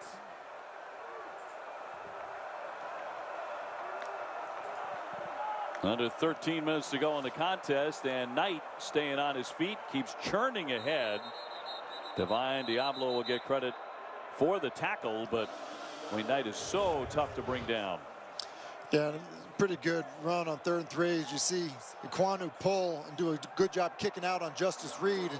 And then it's just the finish of the run by Bam Knight, living up to that nickname. Just running hard and pouring it up in there. I liked how you said at Boston College, sitting around your dorm rooms and solving all of the world's problems. At BC you did. Maybe not true on every campus. There's another one broken up and nearly intercepted. A pretty good stop there by Murray, who already has 1 pick. And Murray does a good job of driving on this. Just an in cut. The 55 offense, 10-yard penalty, 1st down. He basically runs a better route than Lassane, who's coming on that in cut. Nice play by Murray. And you get the holding call on Riley, the left tackle.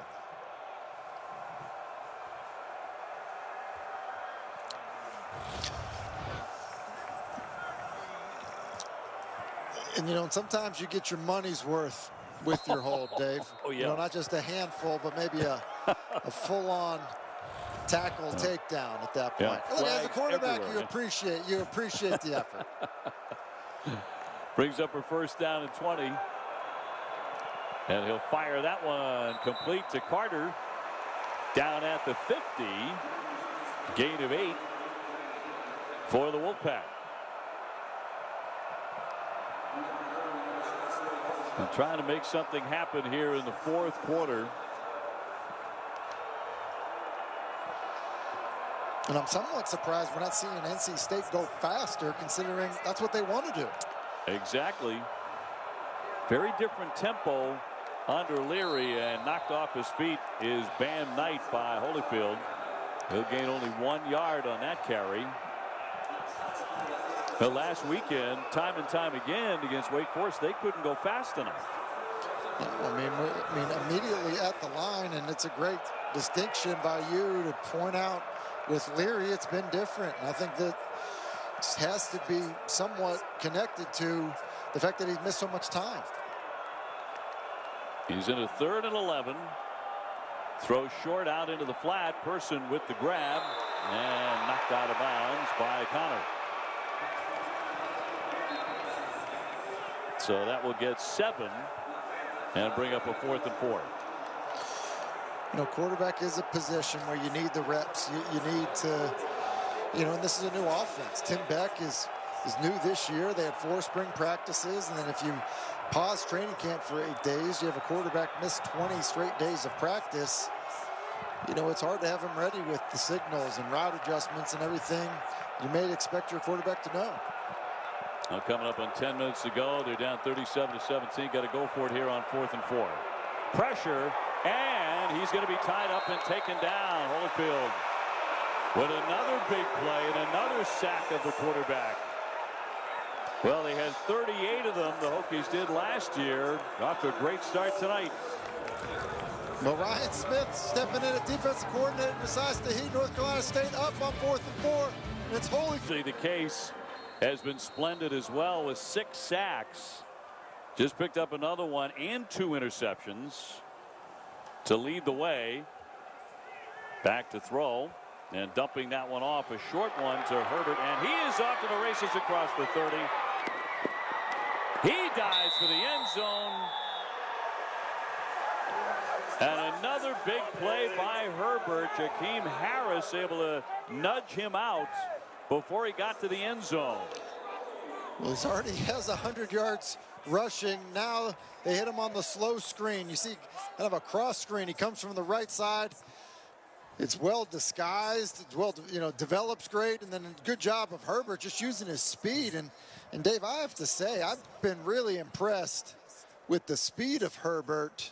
Knew he had a lot of power, but, for a 212-pound, it looks about 215, maybe more back. He's really running a lot of speed. Up back in, it's going to be Foster. And Drake Thomas with the stop there on Quincy Patterson. And you just see what a load Patterson can be down inside the 10-yard line. Cecil Powell kind of learned the hard way. Let's all remember that this is a quarterback. And look at number 4, Powell. I mean, no thank you. Thank you is right. 2nd and goal here. And he will drive ahead right into the pile and right there to the goal line. And he is in for a touchdown. Quincy Patterson. Patterson's going to get credit for the touchdown, but look at 74, Nestor, the right guard. Watch him pull around and look at the block that he ends up getting. Stays square. And he would get syrup if he played for NC State. Maybe they'll give him some in Blacksburg. Patterson 2 touchdown passes and a touchdown run as he pulls ahead to make it 43-17. They're going to be going for 2.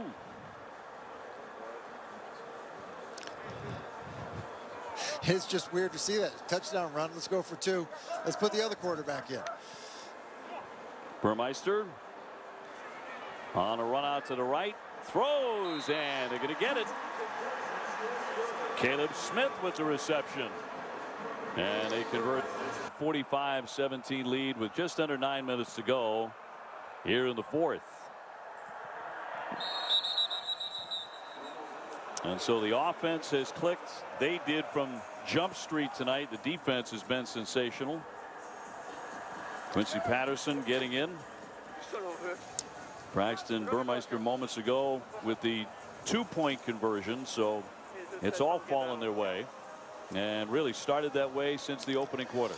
It did. And think about this defense. Ryan Smith, who's not yet 30 years old, steps in for Justin Hamilton as the defensive coordinator, replacing the legend Bud Foster.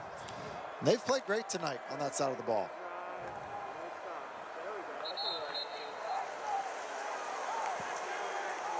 And a 2-yard pickup. Leary, of course, taking over, trying to get the offense going again for NC State. It was tough sledding when Bailey Hawkman was in there for the most part, even though he had a terrific game last week. Unable to duplicate that tonight here on the road. So Leary, just under 8.5 minutes to go in the contest. Back to throw. More pressure on him. He eludes and fires. And a terrific catch made by Thayer Thomas. It's a great catch by Thayer Thomas. This is a heck of a play by Devin Leary. He's under all types of pressure. Look how he climbs inside the pocket here through contact, and then that's basically on the run, running up the field. That's a really impressive play, and I think it's things like that that have given the coaching staff of North Carolina State some confidence in Devin Leary. This time nowhere to hide. He can't get free, and down he goes. Once again, they get to the quarterback. It's been happening all night long. Well, they get to the quarterback. Look at Aquano, the left guard. He whiffs, and because he whiffs, it's basically a free run at the quarterback for Eli Adams. Their 7th sack tonight. So 2nd and 19 for NC State, trailing 45-17. Gonna look downfield and fire, and that one complete. Imezi with the reception.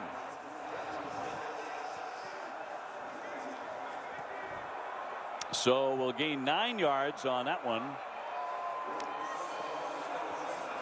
And 3rd down coming up for Devin Leary. These are valuable moments for Leary, Dave. You know, missing so much time, essentially his training camp right here. Time to get reps in a brand new offense.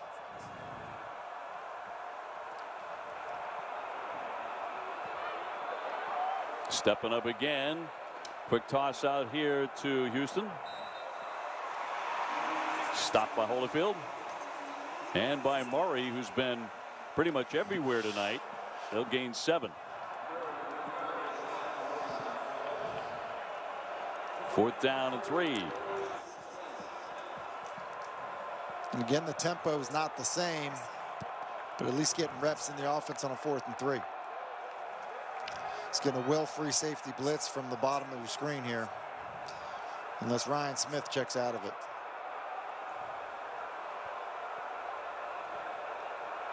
Coming up on 6 minutes to play here in Blacksburg. He'll throw again.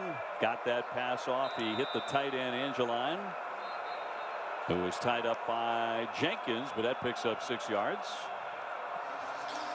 Now, that's something interesting we just saw right there. I mean, basically it was a double cadence by North Carolina State. They were getting a weak side will linebacker free safety blitz, and North Carolina State saw it. But what was interesting is Ryan Smith, first time calling plays defensively, is able to communicate to his defense to check out of it. It's a pretty good effort and pretty good flow of communication by the Virginia Tech defense.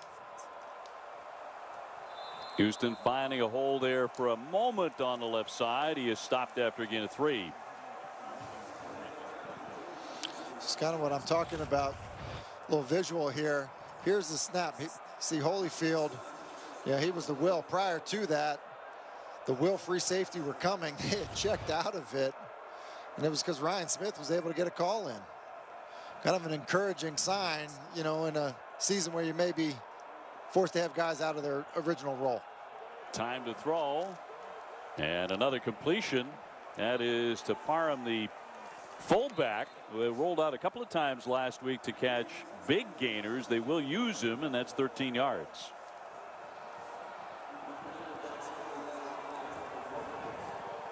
So Leary spraying it around with a short game. And he has 1st and goal now for NC State. Looking to punch it into the end zone again here with time running down in the 4th quarter. 1st and goal. Houston right up the middle, getting close. Jordan Houston, the 5'10", 190-pound sophomore back. And you see why North Carolina State coaches, the coaching staff, said the strength of their team is these running backs. As Houston is able to punch that one in. So many backs that can do it, and Houston one of them. He dives in for the touchdown. So NC State on the board again. There's Houston. It's actually not particularly well blocked. They get penetration up front, but even though he is a speed back and only about 190 pounds, he's able to kind of get skinny and have enough power.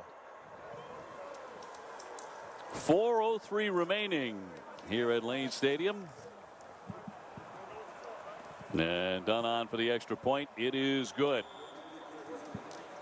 45-24. The Hokies with about 4 minutes to play. Looked like he cut the back of his ear there. Maybe diving into the end zone moments ago. And Miami has a big lead on FSU, 52-10, with about 3 minutes to go in their game. This one at 4:03.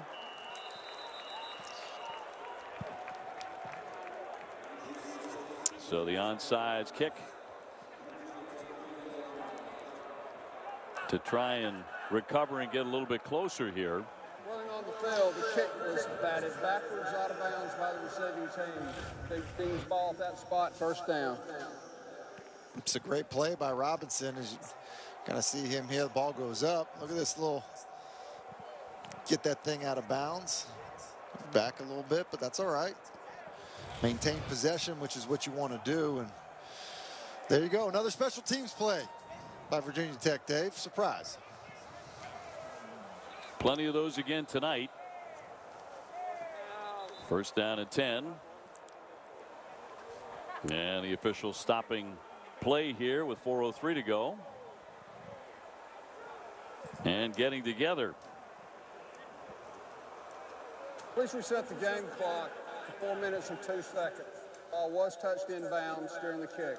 1 second off the clock, please. Appreciate that critical adjustment, Dave. I know you do.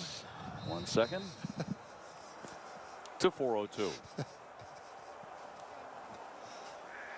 And Patterson back at the quarterback spot. Holston will try the run.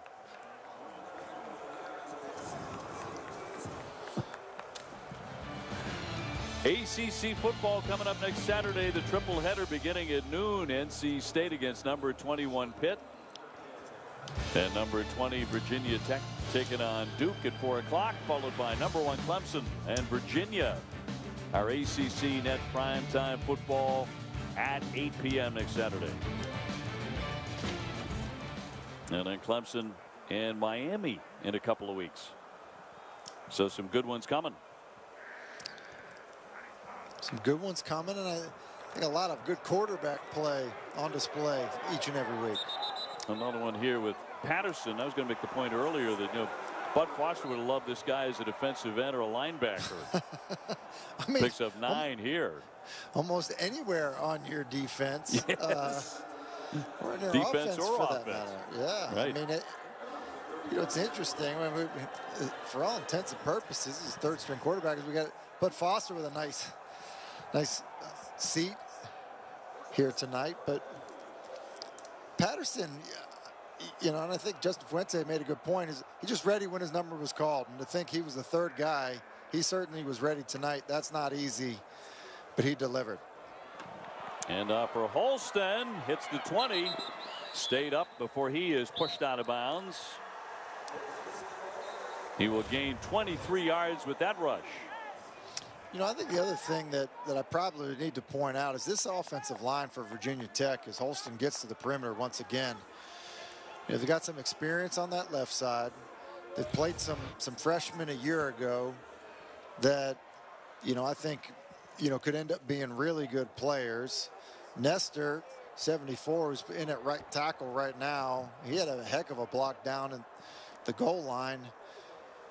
It's a pretty good group up front, and they have depth there, and so between these backs and that offensive line, get a chance to run the ball.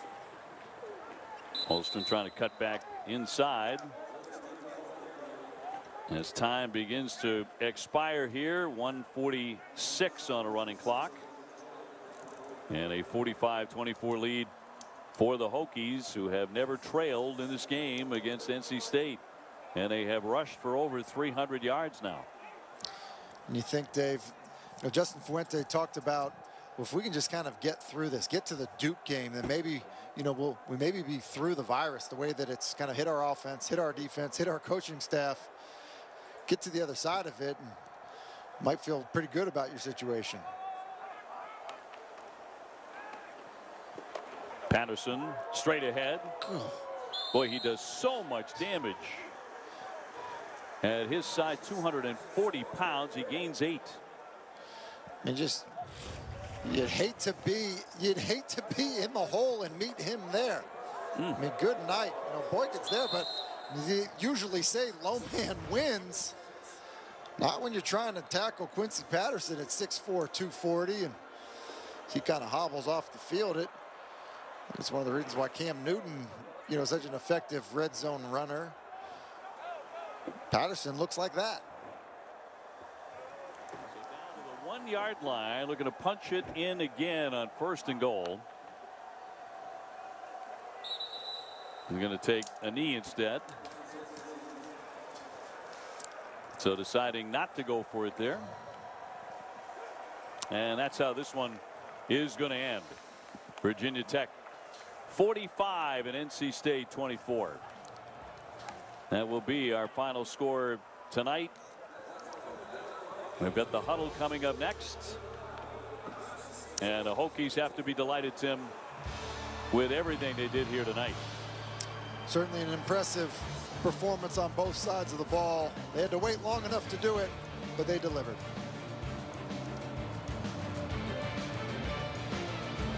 Our score tonight in our ACC primetime matchup, Virginia Tech 45 and NC State 24. Well, they waited a long time, but they came out firing tonight, offensively and defensively. About 1,000 fans on hand. They made